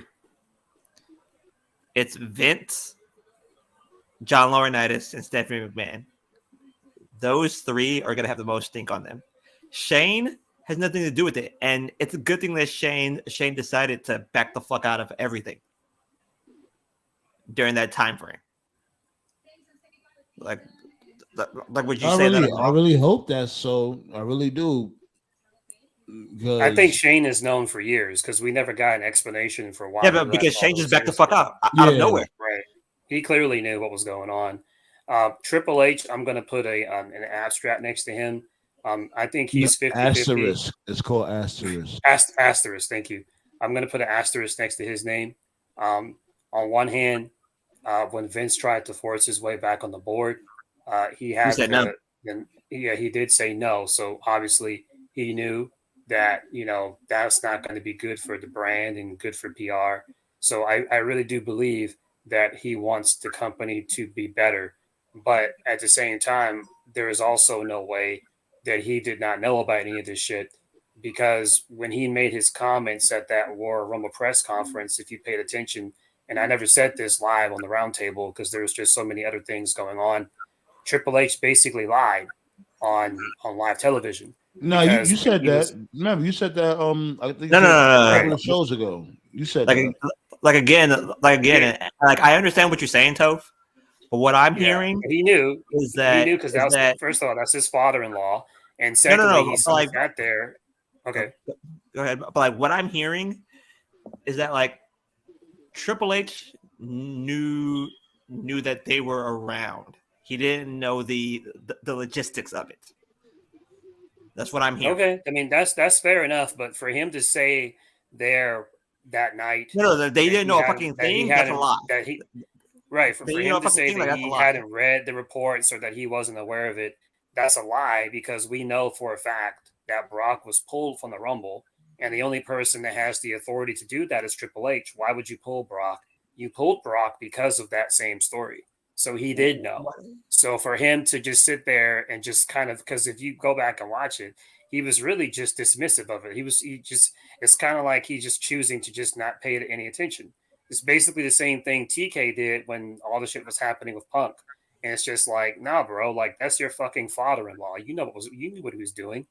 You know, and the Bellas, they clearly knew too. The Bellas knew. They're just acting. I said that too. They were saying, "Oh, I'm so disgusted," and I'm like, "That's the politically that word fucking me up.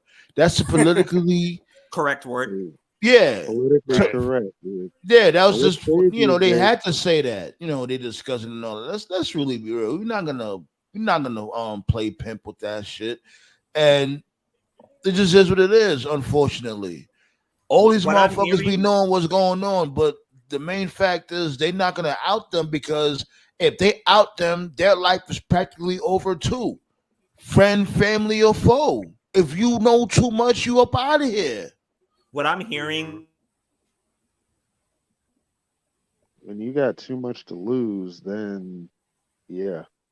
It's really unfortunate, because you can be innocent. You don't even have to. You won't even have to be a part of all the shenanigans. You don't have to be a part of it. You just collecting the check. Just by you collecting the check, you guilty by association. And the Ashley Massaro what I'm hearing also confirms what we've already known. I mean, if you've been watching WWE for any period of time, you could have put this together. Vince has always, and it's okay, everybody has a preference. Vince has always had an obsession and a fascination for tall blondes. Blondes. Whether it was Sunny, whether it was Sable, her, Charlotte. And I said this, remember, Sandman, we talked about this like 2-3 years ago. Alexa Bliss, and maybe I'm tripping, Alexa Bliss, she was pushed like ridiculously hard. Yeah. And then right when Alexa Bliss, when she came out and said that she was pregnant, all of a sudden, first she said she was getting married. Firstly, she said she was getting married, and then not long after that, she got pregnant, and then she got pregnant. But when she announced that she was getting married, right around that time, because she went on her honeymoon and she disappeared. Didn't Vince get pissed? Pardon? Didn't Vince get really mad? I don't know if he got mad. All I know is that she announced that she was getting married, and right around that time, this was when Bray was still around back then. He was doing the Firefly Funhouse stuff. And then I remember she did like a TMZ interview where she said that she had already done her honeymoon, and she was basically just waiting to come back. And she said creative had nothing for her. She was off of TV. She was off of TV longer than that. Yeah. Right. Wasn't around that time she was pregnant? No. She got pregnant later. There was at least at minimum there was like a 4.5 month period where she was just chilling. She wasn't hurt, wasn't pregnant. She was just waiting to come back, and they just weren't using her. I think that's around the time she was pregnant. No, I know what he's talking about. This was after her and Ryan Cabrera got off of their honeymoon. She was just on the shelf for months. It was like a 4-month period where she just wasn't doing anything. And so it makes me wonder, and the only reason I mention this is because, and again, there have been stories in the past about Alexa that, she did certain things to, kind of get ahead, which is why her and Sasha Mercedes were not particularly fond of each other. But clearly after a certain point, she, assuming that's true, and again, this is just a rumor, speculation, wasn't confirmed, but there are stories out there. But assuming that's true, if we assume that is the case, and she did do that, I find it very interesting that right when she confirms, "Hey, I'm married," all of a sudden she's just not on TV anymore, not being used or whatever. So they did Lana so much worse than they did Alexa. Oh, she's another one. She's another one. Here's a question I gotta ask you guys. Go ahead, TKO, since you haven't said anything in a minute, and after you Nah, I say was what you just say, I'm go ahead. nah, I was just agreeing with Blackstar when she said Lana was getting it worse, because I know for a fact that when Lana announced that her and Miro were getting married, he was heated.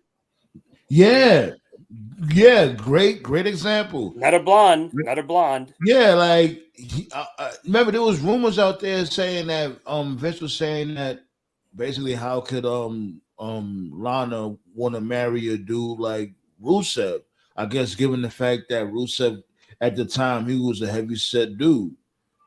Right. Mhm. And that's when he had booked the whole angle with Bobby him Lashley. and Dolph Ziggler. Yeah. Is it Bobby Remember? Lashley, not Dolph? No, but that was before Bobby Lashley. Okay. That's when Dolph Ziggler was beefing with Rusev. I remember, and Rusev was with Summer Rae. Mm-hmm. Yeah. Another blonde who mysteriously disappeared, never to be seen again. So you And see remember, the pattern she here. was dressed like Lana at the time. She was wearing Right. that dress Right. skirt shit. And then to further kind of take home the blonde thing, and again, I'm not shaming anybody for their size. Alexa Bliss was pushed really hard, and she's one of the shortest chicks they ever had. And then AJ Lee, who was literally the same size. Like, look Said it up. Mike. Alexa Bliss and AJ Lee are the same size. But then Creative told AJ Lee, "Oh, you're not fuckable enough." But they I literally remember told her that. that. They literally told her that. Uh-huh. Like, But they then literally said you're not sexy enough. allegedly, I think Laryngitis said that allegedly. Right. No, I the believe that. one person they did worse than Lana and Alexa probably put together was, remember what they said about Becky Lynch? I think it was the big tooth motherfucker. Oh yeah, Oh, yeah. this dude Yeah. Roger Oh. Rabbit, aka I might have forgot this motherfucking name. Kevin Dunn. Kevin Dunn. There you go. Yeah, Kevin Roger Yeah, Dunn. like Rabbit. Kevin Dunn saying like basically you're not, like, the reason why you're not getting TV time is because like you don't dress fuckable enough. Yeah, yeah. Like if you look at WWE's history, some of the most like suspect like backstage stories have consistently been with non-blondes, and then some of the biggest pushes have been with blondes, like Mickey James. Remember when they called her Piggy James, alluding that she was fat, even though she Yeah. That wasn't. was a fucking The shit. stuff, It was the stuff with stupid. Deanna That Purrazzo, was they a told Deanna shit. Purrazzo, "We don't think you're TV ready." Meanwhile, they promoted Aaliyah to the main roster. Like, the fuck out of here. Like, Tiffany it's all there, Stratton. man. Whatever She happened to said- her? Like she ain't come back. Like her getting a belt was retarded as hell. Remember Tiffany- her and Raquel Rodriguez? I think when they were the tag team champions. Goofy Yeah. shit. Tiffany Stratton getting pushed to the fucking moon at 2.0, even though she didn't deserve fucking shit. Tiffany Well, Stratton's she has actually gotten not better, bad to be in fair, the but ring. I hear you. She's not Right. bad in the ring, but I get your No, point. not anymore. But Right. when her push She's started, lucky. she was fucking shit. She's very lucky. She's very lucky. She's finally getting an opportunity, and Vince is gone. Like, if this was like fucking 10 years ago, like, Oh, you know, you God, would have gone forget after her. about it. She'd be Yeah. doomed. Like, that'd be ball Nah, game fool. over. Nah, That'd she be would called be the that'd be, next that'd be one. called Mariano Rivera. Enter Sandman time. Oh God. Ha! Oh my God. Nah, but that Piggy James shit, that shit really made me mad. Like, and what made it even worse was how they fired her, how they fired Nikki too. Oh, with the trash bag? Yeah, that whole trash bag shit. I guarantee you that was Kevin Dunn that did that shit. But yeah, man, at the end of the day, Vince McMahon, he's just Joey Ryan on a much bigger, larger scale. Thanks for the likes. Ryan, Thanks for the likes. He's the biggest piece of shit in professional wrestling. Because what Joey Ryan did, and this is actually a thing too, a lot of regular guys do this too. They find a way to basically just be a pervert in plain sight. Because Joey Ryan's whole gimmick was that he was a sleazeball, but it was Yeah, and I never liked that gimmick. That shit was weird as fuck. So because he was such a sleazeball, he used Tiffany his Stratton gimmick. just fucked up the BME. But because sleazeball. because his gimmick was a sleazeball, he used that as a way to be a pervert backstage, and people just assumed, oh, he's in character, like method acting. So a lot of predators are Bro. like that. They'll be crazy to be a pervert in plain sight, and Vince McMahon did the same thing because he's crazy too. That Mr. McMahon character was a crazy deviant, But let's but it really be wasn't a real. character. Let's really be like this dude, Vince McMahon, didn't pull a lollipop out his tights and start sucking on it. Listen, if your whole gimmick is having dudes grab your dick and paralyzing you, there's something wrong. Gimmick or no gimmick. Right. Like, yo, you're fucking, that's your special move. A motherfucker grab your cock and you cock toss him, whatever the fuck you want to call that shit. Come on, son. And people was really marking out to that shit and saying, oh, you don't understand because you'd like to watch WWE. What? I don't understand because I'm not gay, motherfucker. The fuck? I didn't know. I didn't know Roxy was one of the chicks that called him out. Good on her. Really? Yeah, I remember that. Holy shit! Yeah, I remember that. Little Roxanne Perez, Roxy. Yeah, Roxy's a good chick. She would have been like barely legal at the time, which is very. She would have been 19. She would have been 19 at the time. How old is she now? Like 20 now? 20. 20, almost 21. Damn, she right. So that means when Joey made a pass to her, she would have been like just 17. finished high school, like Right, 17, 18. No, she would have been barely legal for real. That'd have been his ass right there. Oh, it is. Like, up, time to die. It is his ass right now. Pause. And I'm going there. I think if he was black, he'd be in jail right now. Oh, of course. He tried to go to, as far as I know, he gave up wrestling and then he worked at a Disney World. Then some fans found out where he was. Realized where he was. Right. And then after that, he got born again. And of course, that only happens when you're a piece of shit. So, right. Yeah. But yeah, this is what people are hearing with Joey Ryan right now.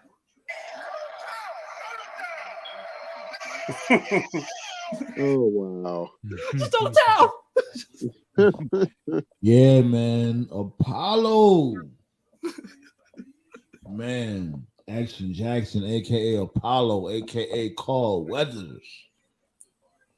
Rest in peace to that man. That was the worst ass whooping I ever seen in a movie. If he dies, he dies. Like fucking that motherfucker whooped him from pillar to post for like freaking 5 straight minutes. And the funny thing is that this dude Apollo was trying to catch him with the jabs, and Drago's like, okay. And he just caught him a one shot. This dude did a whole 360. Like, what I remember it's just supposed to be an exhibition. Like I remember when Apollo Creed was talking shit, and then Drago's arm didn't move. He said, "You will lose." So like, oh god. Right when he tried to touch gloves, he's like, "Come on, touch gloves. Come on now, touch gloves." He tried to slap his gloves. This dude arms didn't move at all. It was like this dude hit a wall.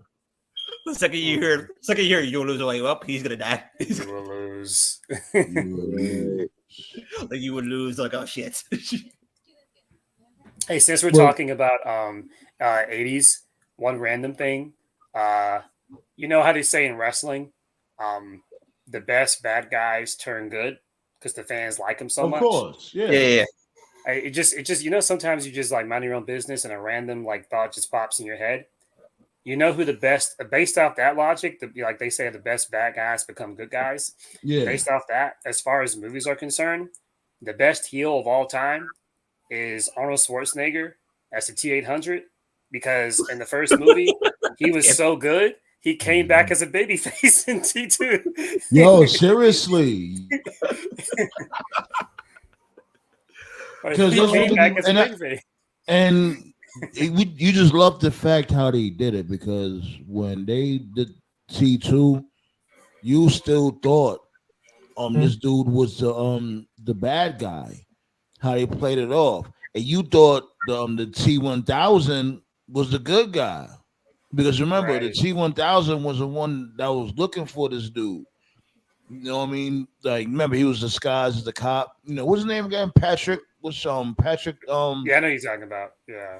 I might have forgot his name, but yeah, remember he was supposed to be the cop, basically giving off the fact that since he's a cop, he's supposed to be the good guy. And come to figure out, he was the bad guy all along. Like T2 is like one of the best movies ever. Like I remember, right? Like let me just there's like put it into like wrestling terms. I remember when like the whole like higher power storyline, right? And then I heard the alternate what was supposed to happen. I was like, oh my god, if you would have had Jake the Snake Roberts versus Vince in a promo, like not versus Vince, Jake the Snake versus Stone Cold in a promo. It's like, oh god, why did we get this? It definitely deserved the I guess you could say a second run, because remember they was beefing in the King of the Ring tournament, and I think at that time Jake the Snake wasn't at his best. I guess you could say somewhat. There was no comeback to talk about your songs, talk about your John 360, Austin 360. Right. Jake was the one that took the pin that put him over. Yeah, that's true. There was no comeback to that. Just imagine the promos between those two. Fuck Taker. I mean, not like fuck Taker, but nah, fuck Taker, yeah. Bum the Taker. Taker just would have been in the background. Yo, speaking of that, man. Speaking of that, I'm glad you mentioned his name, because even though he has absolutely nothing to do with any of this dude has been Vince's most loyal soldier. You can't tell me this dude didn't know some of this shit. He's got to know. He's talking about the details. Talking about the details or the entire thing. I don't know about the entire. There's no way he didn't know of it. Let me find out. Did Vince send some pussies to bum the Taker's house? Because the other day, before, like a couple of weeks ago, before the most recent allegations came out, Taker was doing. He does like the One Dead Man show. Kind of. Yeah, he does his Dead Man show, and like Vince was with him, and Vince he doesn't fuck with that many wrestlers anymore at this point, and Taker is one of them. He's always been Vince's most loyal soldier. There's no way this dude doesn't know anything. Another person who needs to be careful, because if you've noticed, he's been very no, not HBK. Cena is another guy. Because Cena. No, hold on. HBK too. HBK too. Like you can't talk about Vince without HBK, because remember they all of HBK's. He was like one of his first right hand men. Remember all of Vince McMahon's right hand men. They're not around no more. He's like the last of them. Mm-hmm. Like all the HBK's dirty doings. Like all the HBK's dirty doings was because. The reason I mentioned Cena was because when the first allegations came out in 2022, he was one of the few people that he spoke up for Vince. And when Vince was spotted, it was Cena, his new wife, Vince, and some unknown lady like at a restaurant. TMZ spotted them. And then it was like in recent weeks, like 2-3 weeks ago, Cena made some statement. This was like a week after the newest allegations came out against Vince, where Cena had said a statement where he was like, I don't know how much time I have left or something like that. So he never did basically say, oh, what Vince did was, bad or whatever. Cena needs to be careful too.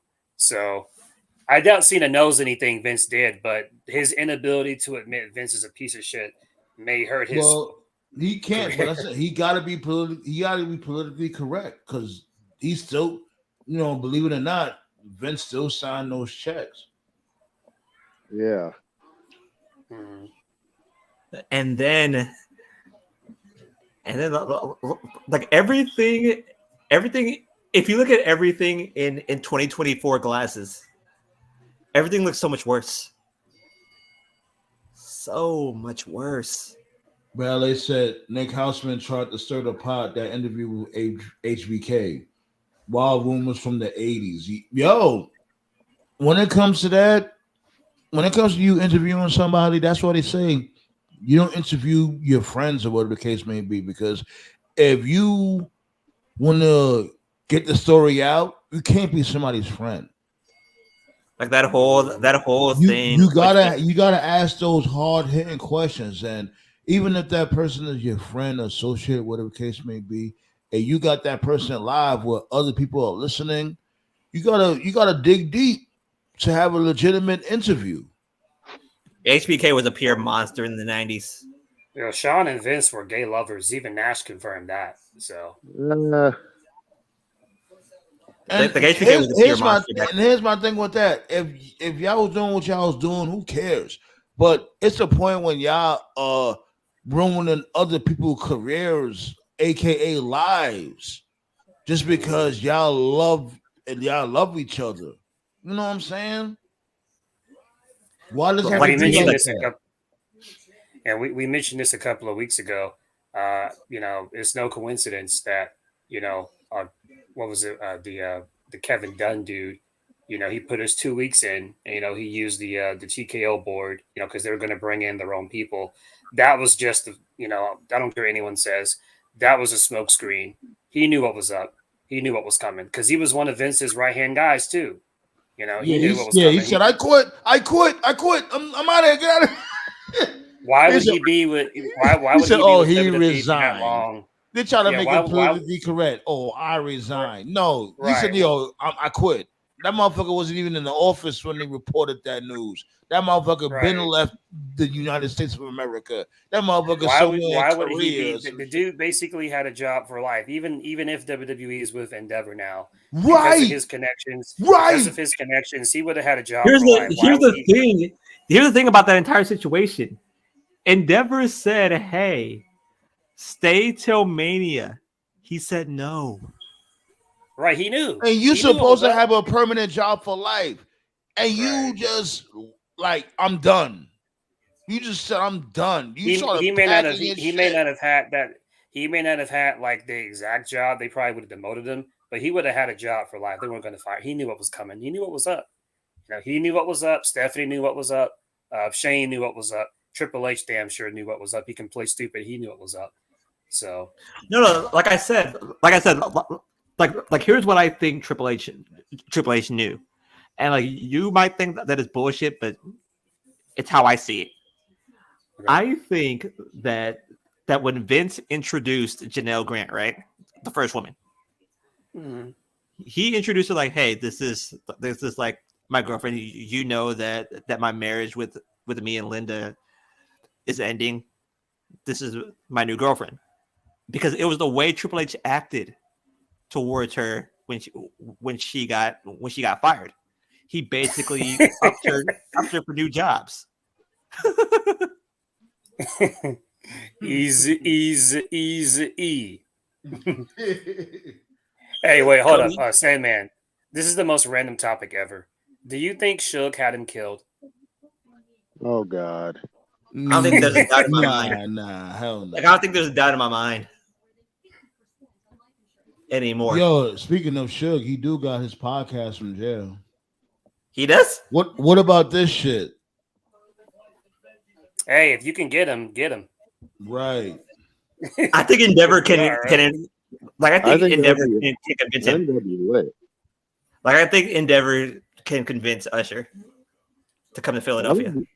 That would be lit, honestly, if Usher could perform. Hey, finally, you can't have Usher show up and have fans say, "Who the fuck is Usher?" Everybody knows who Usher is. No, yo, believe it or not, yo, some real G shit. Yo, I'm not gonna hold you. Like when I was at school, my teacher told me that there was some students that was asking who Usher was at the Super Bowl because you know he was performing at the Super Bowl. And I'm like, how the fuck you don't know who Usher is? And one of my classmates asked, was they white?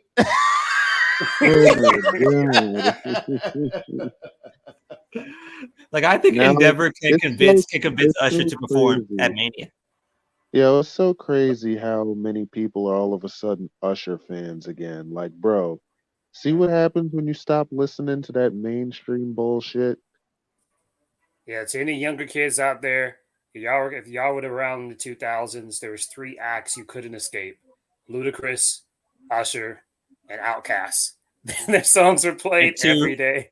And two of the four was that with the Super Bowl. Yo, did you hear about this shit right here? I did hear about that. Hey, don't throw stones when you're living in a glass house. That's what I say about that. Yeah, true. Former WWE star accused of shooting and killing his wife, then holding 2-hour standoff with police. He was talking all that massive shit about Stone Cold, and look at what he did. Oh Lord.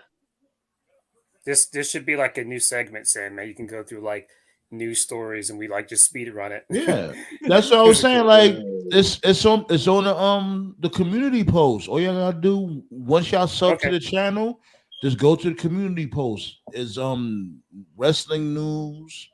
You know, you got videos. You got Monday Night Munchies. You got Thirsty Thursdays. You know what I'm saying? When it comes to the beautiful the only thing women. I gotta say about this situation.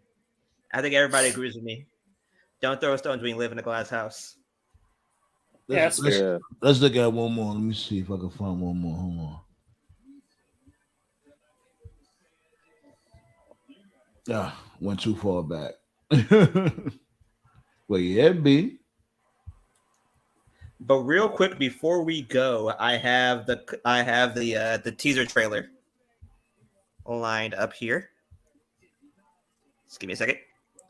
Shut up. Okay. You seen that pan of fried chicken? Yeah, B. The Monday Night Munchies. I'll be posting that good grub. Who made that? Who made that fried chicken, by the way?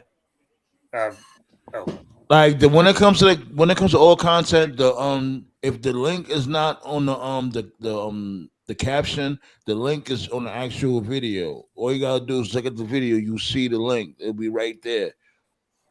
Because I thought, like at first, I thought that your wife made. I was like, damn, she's a good cook. Oh, my wife is a great cook, but that wasn't her chicken. Oh, okay. While Black Star is looking for that, one last thing for me is that I found it, by the way. To those who haven't seen it, but go ahead. Madam Web is currently the worst superhero movie ever. That shit was garbage. I was gonna watch it. Yo, here's the thing. The trailer alone looked low budget as fuck. Like I seen, when I seen the trailer, I was like, this is not gonna work. We too spoiled. It's that bad. I posted it. Now I posted on our private group a couple of days ago. TKL and John were laughing. Real thing. I was driving about 2-3 days ago. Was talking to a friend on the phone. He got early access to see Madam Web, and he said it was so bad it made Morbius look like the Dark Knight, and I almost crashed the car. I almost crashed my car. That's so crazy. I think it's got like a 14. It's got like a 14% approval rating. Like even Batman and Robin has a better rating than that. That's bad. Jesus Christ, man! Is that bad? This is what happens when you have feminism take over superhero movies. But here's the video, though. Tell me if you guys can hear it, okay? Okay. Like it's gonna be like some Motown music to start. So. Hey. Okay. Can you guys hear it? Yeah. Got something special for y'all. Little update for our fans from the Big House to the Bayou, from Carolina to California. Okay, what's this? Remind us what you playing right now. We know you love it. Us. Like it's like do you guys remember NCAA football, right? Well, hold on, wait, stop. We're not doing that right now. Oh, we not doing my bad. That. No, you good. Because we about to fall back in like 3 minutes anyway. Like it was a minute 37 seconds, but yeah. You know what I'm saying? But I'll be giving you your time to talk sports. Yeah. Like I understand. Like I'm not mad at all. I know that. Now, what's your thoughts on the qualifying matches when it comes to Elimination Chamber? Who we got? Logan Paul fucking sucks. He should not be getting a chance at the Chambers. Let's move on. Yo, on some real shit. Logan Paul, he's one of the best entertainers right now. He really is. Don't give a fuck. He fucking sucks. I'm gonna be honest. No, he don't fucking sucks. Don't do that. How does Logan Paul suck? Fuck the outside shit he got going on right now. Fuck all that. Him as an in-ring performer, you're gonna say he sucks? He scammed the people out of millions, son. Millions. I don't look. I understand all that. I definitely understand all that. All that aside. All that aside, you can't say he's not entertaining. To me, this is my opinion. To me, if you're a piece of shit out of the ring, I don't give a fuck what you do in the ring. Oh, that's bullshit. Because there's any money bet somebody that you like in the ring is a piece of shit outside the ring. I said the same thing about Benoit. It's the same thing about Vince. They're pieces of shit. I don't give a fuck what they do in the ring. To focus on Sandman's point, where he was just like focusing on the wrestling. Like I said, he has transitioned from celebrity to wrestling and stuff like that, and more power to him. My only beef with him is, like I said, I get why WWE hired him. He's good for their social media, but that doesn't translate to television. He does not elevate the U.S. title, and he doesn't elevate the upper card division. That's not his. Well, I'm not going to say that's completely his fault, but he doesn't help it. Like Gunther has elevated the Intercontinental title, and because he's elevated the title, it makes the upper card division on Raw actually feel like they're working for something. Whereas on SmackDown, I don't get that feeling at all. Not working for anything. I think that, right. In fact, I would even go as far as to say him being U.S. champ actually hurts the upper card division, because there's a lot of like upper card feuds that have no direction. Like at the top of my head, he works less than Roman. That is telling you something. Right. Like Lashley's group, Ross's group, Santos's group, Mysterio's group. There's so many upper card guys on SmackDown that are just fighting over nothing. And it's like, if Logan Paul wasn't U.S. champion, at least one of them could be the U.S. champion. It would make the feuds have a little bit of heat. I just don't think he elevates the division. Now, again, I'm just waiting for people to admit that Logan Paul winning the belt was a fucking mistake. Now, again, to give the devil his due, his athleticism is top notch. I can't say that. I can't hate on that. I can't hate on him on that. But I can't separate the man out of the ring from the man in the ring. I can't do that. Yeah, I just can't. That's fair. But he's a good wrestler, though. Hold on, Ballet says Shotzi got injured. Yeah, she tore her shit. Tiffany had a match with Zelina. I was a bit surprised to see Tiffany won a spot in the. Well, I'm not. I'm really not surprised about that. Tiffany Stratton being in the elimination chamber. I do get it, because she's up and coming. She's popping right now. The only reason why they shaded Jade Cargill, because she's just not ready. Now Jade's moment. Why would Jade's Jade moment is coming. Chamber? Jade's moment is coming. I feel sorry for what's his name. Bronson. Yeah, I thought he would be. I think Bronson Reed should have beat Bobby Lashley on Monday. I think Bobby Lashley should have won that match. Do you think that Bronson?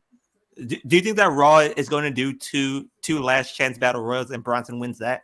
And that's how he gets in? No, because they already filled the men's chamber match already. Oh, they did. Yeah, they did. Yeah, wait, hold on.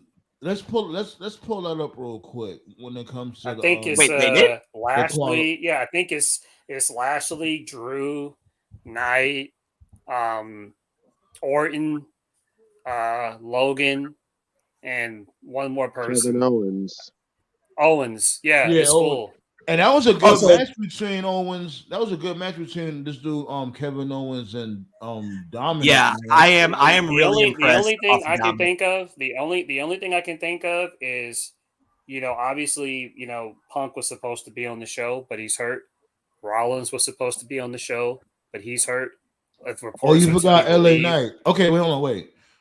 Here, I pulled it up right now. This is who's gonna be in the elimination chamber for the guys. So the matches are complete, right? But yeah, it's gonna be Kevin Owens, LA Knight, Drew McInSavage, Blandy Orton, Bobby Lashley, and this dude, Logan Paul. Right. What I was gonna say is the only thing I can think of and this isn't a report or anything. This is just mere speculation on my part. Punk was supposed to be on the show, but he's not going to be on the show for obvious reasons. Seth was supposed to be on the show. He's not going to be on the show for obvious reasons. If reports are to be believed, the direction was supposed to be Dominic eliminating Brock Lesnar, which I just don't believe at all. But that's what the reports were going to say. Right. That's what reports were saying. So which would have led to Brock versus Dom in Australia. But for obvious reasons, Brock is not going to be on the show. So that would have been horrible. That would have been so horrible. What it turned out is that Dominic got lucky. That's what happened. Right.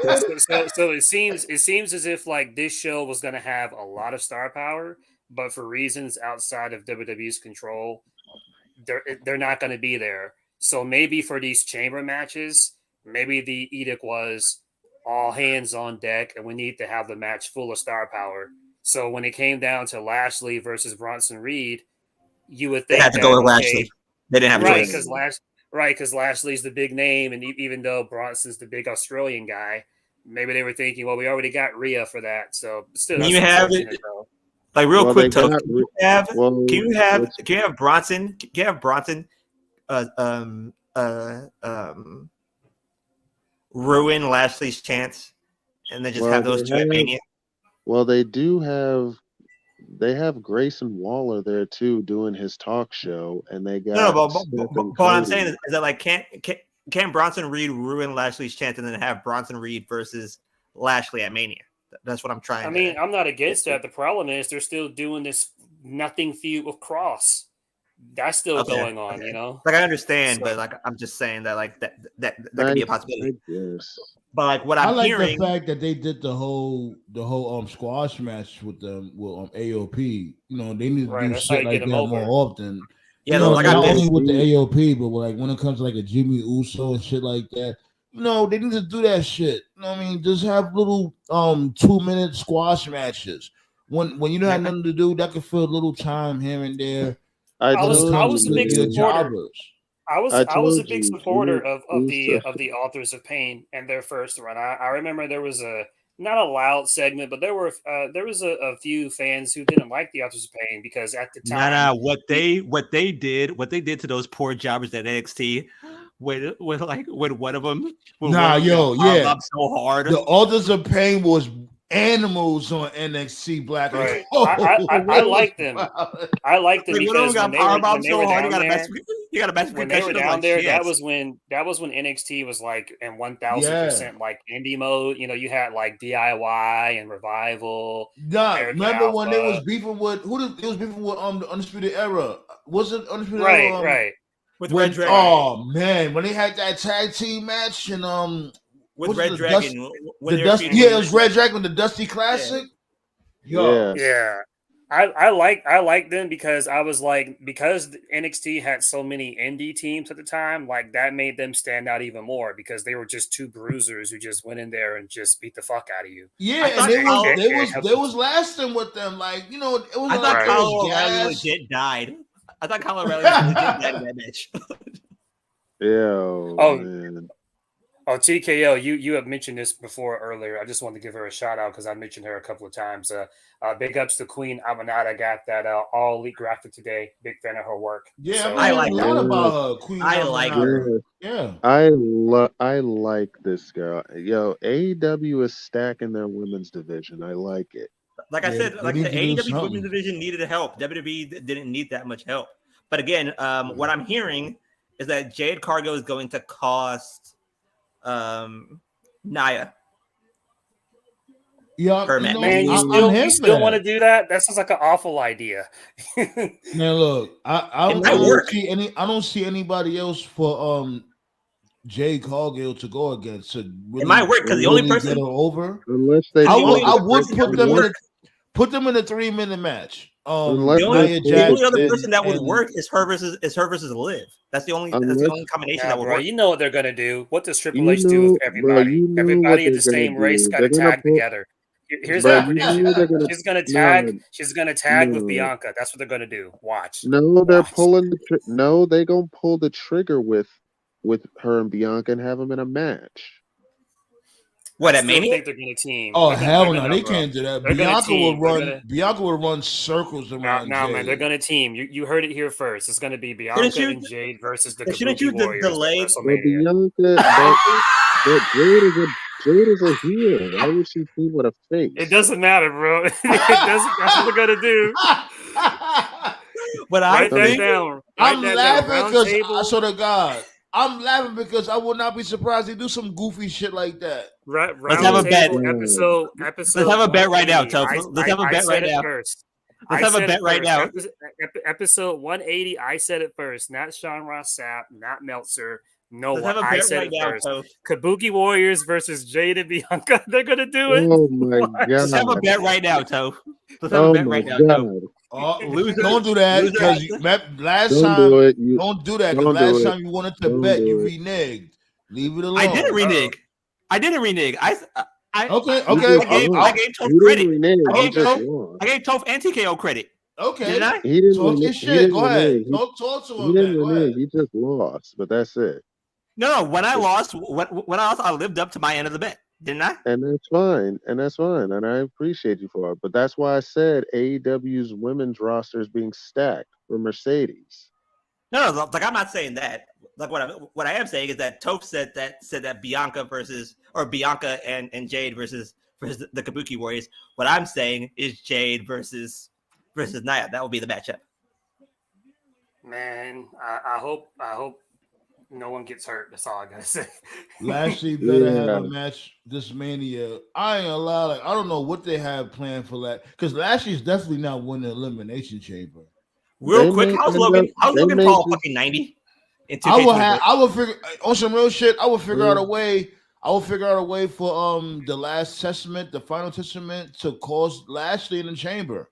I don't know. They probably will do that, and it's probably gonna lead to Lashley and the Profits versus Cross and ALP. Yeah, and I will have them in like a what's the name of that shit? A round robin, not round robin. You know, like when it comes to them tag matches. The Survivor Series. Talk about that. We could do that. Like elimination tag. It could lead to that, but okay. Like when it comes to like WrestleMania, so to speak. Because all right, when it comes to WrestleMania, ain't nobody trying to see no damn Bobby Lashley against Killer Karrion Kross, whatever you want to call him. There's always got to be a filler match, bro. So Kross was good. I like Kross. I do too. I really do too. But it's like too little, too late. I really fucks with Kross. Looking back on it, I wish that Kross would have just stayed in the that Git mask was ball game over. Oh God, that medieval times outfit that he wore. Oh, yeah, he looked like a super shredder sex slave. Oh, that Git mask wasn't called Mariano Rivera. That Git mask was called. Let's hear.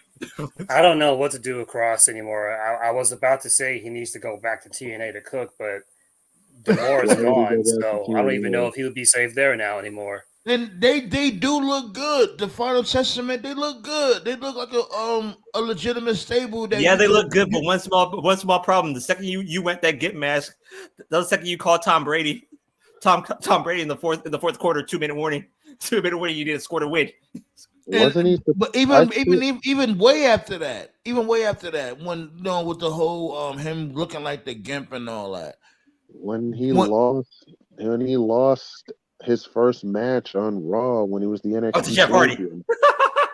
It was 2 minutes. He lost in 2 minutes. He lost to Brother Nero. That wasn't Jeff Hardy. That was Brother Nero. But the only thing people cared about is that in that match was Jeff Hardy getting his old theme music back. That was it. Yeah. And remember, this dude was undefeated. He was undefeated. This dude Karrion Kross. Remember, he that was his first bro. He was dead before that. He was dead when Adam Cole buried him on the mic. That was after that. No, that was before that. Matter of fact, you're right. That was before that. Whoever greenlit that promo should have been fired because he was NXT champion. Why would you expose your champion's biggest weakness like that? I'm not even a fan of Kross. That's just bad business. That's when he was dead after that. Like I've said that so many times. Oh what's, my god. what's Cole? What's Cole got the mic? That's when it was ball game over. That's when I said. That's why people be sleeping on Adam Cole's mic skills. Dude could shred anybody on the mic And in the on a ring. good day. On a It good just day. sucks. He could shred anybody in the mic or in the ring. It sucks that he's injured. And it's Yeah. like in a way he's being forced to come back, given the fact that this whole Undisputed Kingdom storyline. It just sucks that There he was two can't be rushed. really funny moments. Remember when there was like this jobber in the ring and she was supposed to face Cody's wife? That Cody said, "Here's $5. That's more than you. That's more than you admit tonight." Yo, no lie. I would love to see Cody win the title at Mania and then just turn heel, like a double turn. Ooh, that would be nice. That would really make all of this headaches worthwhile. That would be hold nice. on. Okay, so you gotta think of the aftermath. Yeah, like who do you team Cody with? Because Cody must have a heel faction with him. Because Cody cannot dominate on his own. That's not believable. He doesn't So who do you team up with? necessarily. Why not? Have Again, Seth Rollins looking crazy. Have Seth Rollins standing there like, what's going on? Again, Because remember, Seth Rollins said he's going to hold him down for the road to WrestleMania. Back to the Messiah. Let me pitch this to Sandman. Hey, yo, Ballet, I'm tired of you. I'm tired of you, man. Shinsuke be Cody Rhodes' right hand man. He can't even be his fucking chef. Hold on. Let me pitch this to Sandman. Let me pitch this to Sandman and Black Star because John and TKO liked it. We were talking about it after Smackdown went off the air. All right, go ahead. You do Cody and Roman at Mania. Right. Cody wins. He beats Roman. Then this is the post Mania Raw, post Mania SmackDown, whatever. You do a Bloodline segment. You got Rock. You got Roman. You got Jimmy, even though he's a bum. You got Solo, you got Heyman, right? And they're talking about, oh, Roman, you lost, blah, blah, blah, blah. Everyone expects Roman and the Bloodline to turn on Rock, but instead you have Rock and the Bloodline turn on Roman.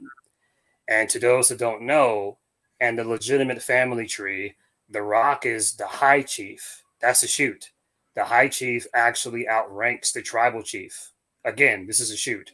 So because Rock is the High Chief, if he turned on Roman, if he gave Roman a rock bottom, because he outranks everyone else, Solo and Jimmy would have to go along with it. So then you have Rock, Jimmy, and Solo. You have Rock, Jimmy, and Solo jump Roman. Heyman's kind of conflicted, not sure what to do. Roman starts fighting them off. Then you have Jacob Fatu debut. And then you have I Fatu. like that. You have Fatu, Rock, Solo, like Jimmy, that. and all four of them beat down Roman NWO style. They just beat the living fuck out of him. And then that's how you write off Roman for a bit. Rock can go away and do whatever he does. And then going forward, your Bloodline is Fatu, Solo, and Jimmy. But at SummerSlam, you got a summer feud right there. Right. So now when you build up Roman, and so then when Roman comes back, like he doesn't care about the belt. He's not going after Cody. He's not going after Seth. Roman comes back. He's going after Tribal Chief. Right. He's systematically taking out the Bloodline one by one until you get Rock versus Roman, with Rock as the heel and Roman as the face. Do you feed Jacob? Do you feed Jacob to Roman that early? No. Well, no. This would be going on for a while. I mean, what I'm saying is like once Roman is written off TV, you let Jacob and them cook for probably the rest of this year. So would you say that Jacob Fatu would be the Rock's Solo? Yeah, Jacob Fatu would be like the new heir that Rock would bring in as the he would be the Rock. So he's the new hitman. Yeah, right. he's the new hitman. Right. Hitman. And then while that's going on, it can also, you're planting seeds too, because Solo was the one consistent person of the original Bloodline. And so Solo, like while that's going on, like while Rock is gone and while Roman is gone, you can do like this little kind of side feud where Solo feels like, wait a minute, like the main reason I jumped this dude, being Roman was, he thought that he would be next just for this Fatu guy to just come and skip his spot, So that would cause like a little resentment from Solo, but he would kind of begrudgingly go with it. But as the more months go on, you can kind of see like, okay, this isn't going to work. So, which eventually this is going to lead to like an implosion of the bloodline. You see what I'm saying? So, but it gives the story the much needed fuel that it needs. So you have Jacob debut the Raw after Mania, basically, right? The Raw or SmackDown after Mania, yeah. Mm-hmm. So not the Raw after SmackDown, the Raw after Mania. Okay, that makes sense. Mm-hmm. It's perfect. I'd be down for that, honestly. It's perfect. Yeah, I'm down for it. I just think that Roman and the Bloodline turning on The Rock makes too much sense. You wouldn't expect it, but Rock and the Bloodline turning on Roman would be a huge holy shit swerve thing. And but I also like TKO's thing was that like on the Raw after Mania, you just have the Rock bottom Jimmy, and then Jacob takes his. Yeah, that could work too. That could work That could work just as much. That dude. Like no ideas. How much rock bottoms does the Rock even have left in his body? He probably got about 2 or 3. That's 2 or 3. Yeah, 2 or 3. Him rock bottom, Jimmy. That's 1. Him rock bottom Roman. That's 2. He's definitely not doing the people elbow. Yo, I will be shocked if I see the Rock do the people's elbow or the corporate elbow, what elbow he does. That would be impressive if he does that shit. If he does the people's elbow. Bro, I told you, I'm still waiting for Rock to do the people's elbow and the fan to throw his elbow pad back at him. I'm still waiting for him. You know what I'm waiting for? I'm waiting for Rock to do. Remember the little seizure kick he used to do? The people in the corner. Yeah, that's what I'm waiting for. Shit, but anyways, I ain't gonna lie, we about to fall back. As a matter of fact, what's going on when it comes to upcoming wrestling events? Like, okay, we got Raw and SmackDown. I thought Clash of the Castle, excuse me. I thought the Elimination Chamber was tomorrow. So it's now the Chamber's gonna be on at 11 o'clock at night. That means I'm saved. So that's the following weekend. Yeah, the following weekend is gonna be on 11 o'clock at night. I'm saved. The following weekend is Elimination Chamber, and then the week after that, which is March 3rd, is going to be Revolution. Right. As far as I'm concerned, TKO said that you two are fucked. No. TKO said that we going live 5 o'clock in the morning. All 3 of you guys are fucked right now. I'm not fucked because that show's not coming out till 11. First ever. The first ever. We going live 5 o'clock in the morning. Get y'all fucking pots of coffee. Let's get it. So, like, it's gonna come out at 2 o'clock in the morning, which means 11 Pacific time. Yeah, which means I'm saved. Hey, I'm a New Japan fan, so this ain't nothing for me. I'm used to this shit. Shit, but on that note, you already know the vibes. I'll see y'all next week, B. So next Tuesday. Peace out with the food. Next Tuesday, right? Yeah, man. All right.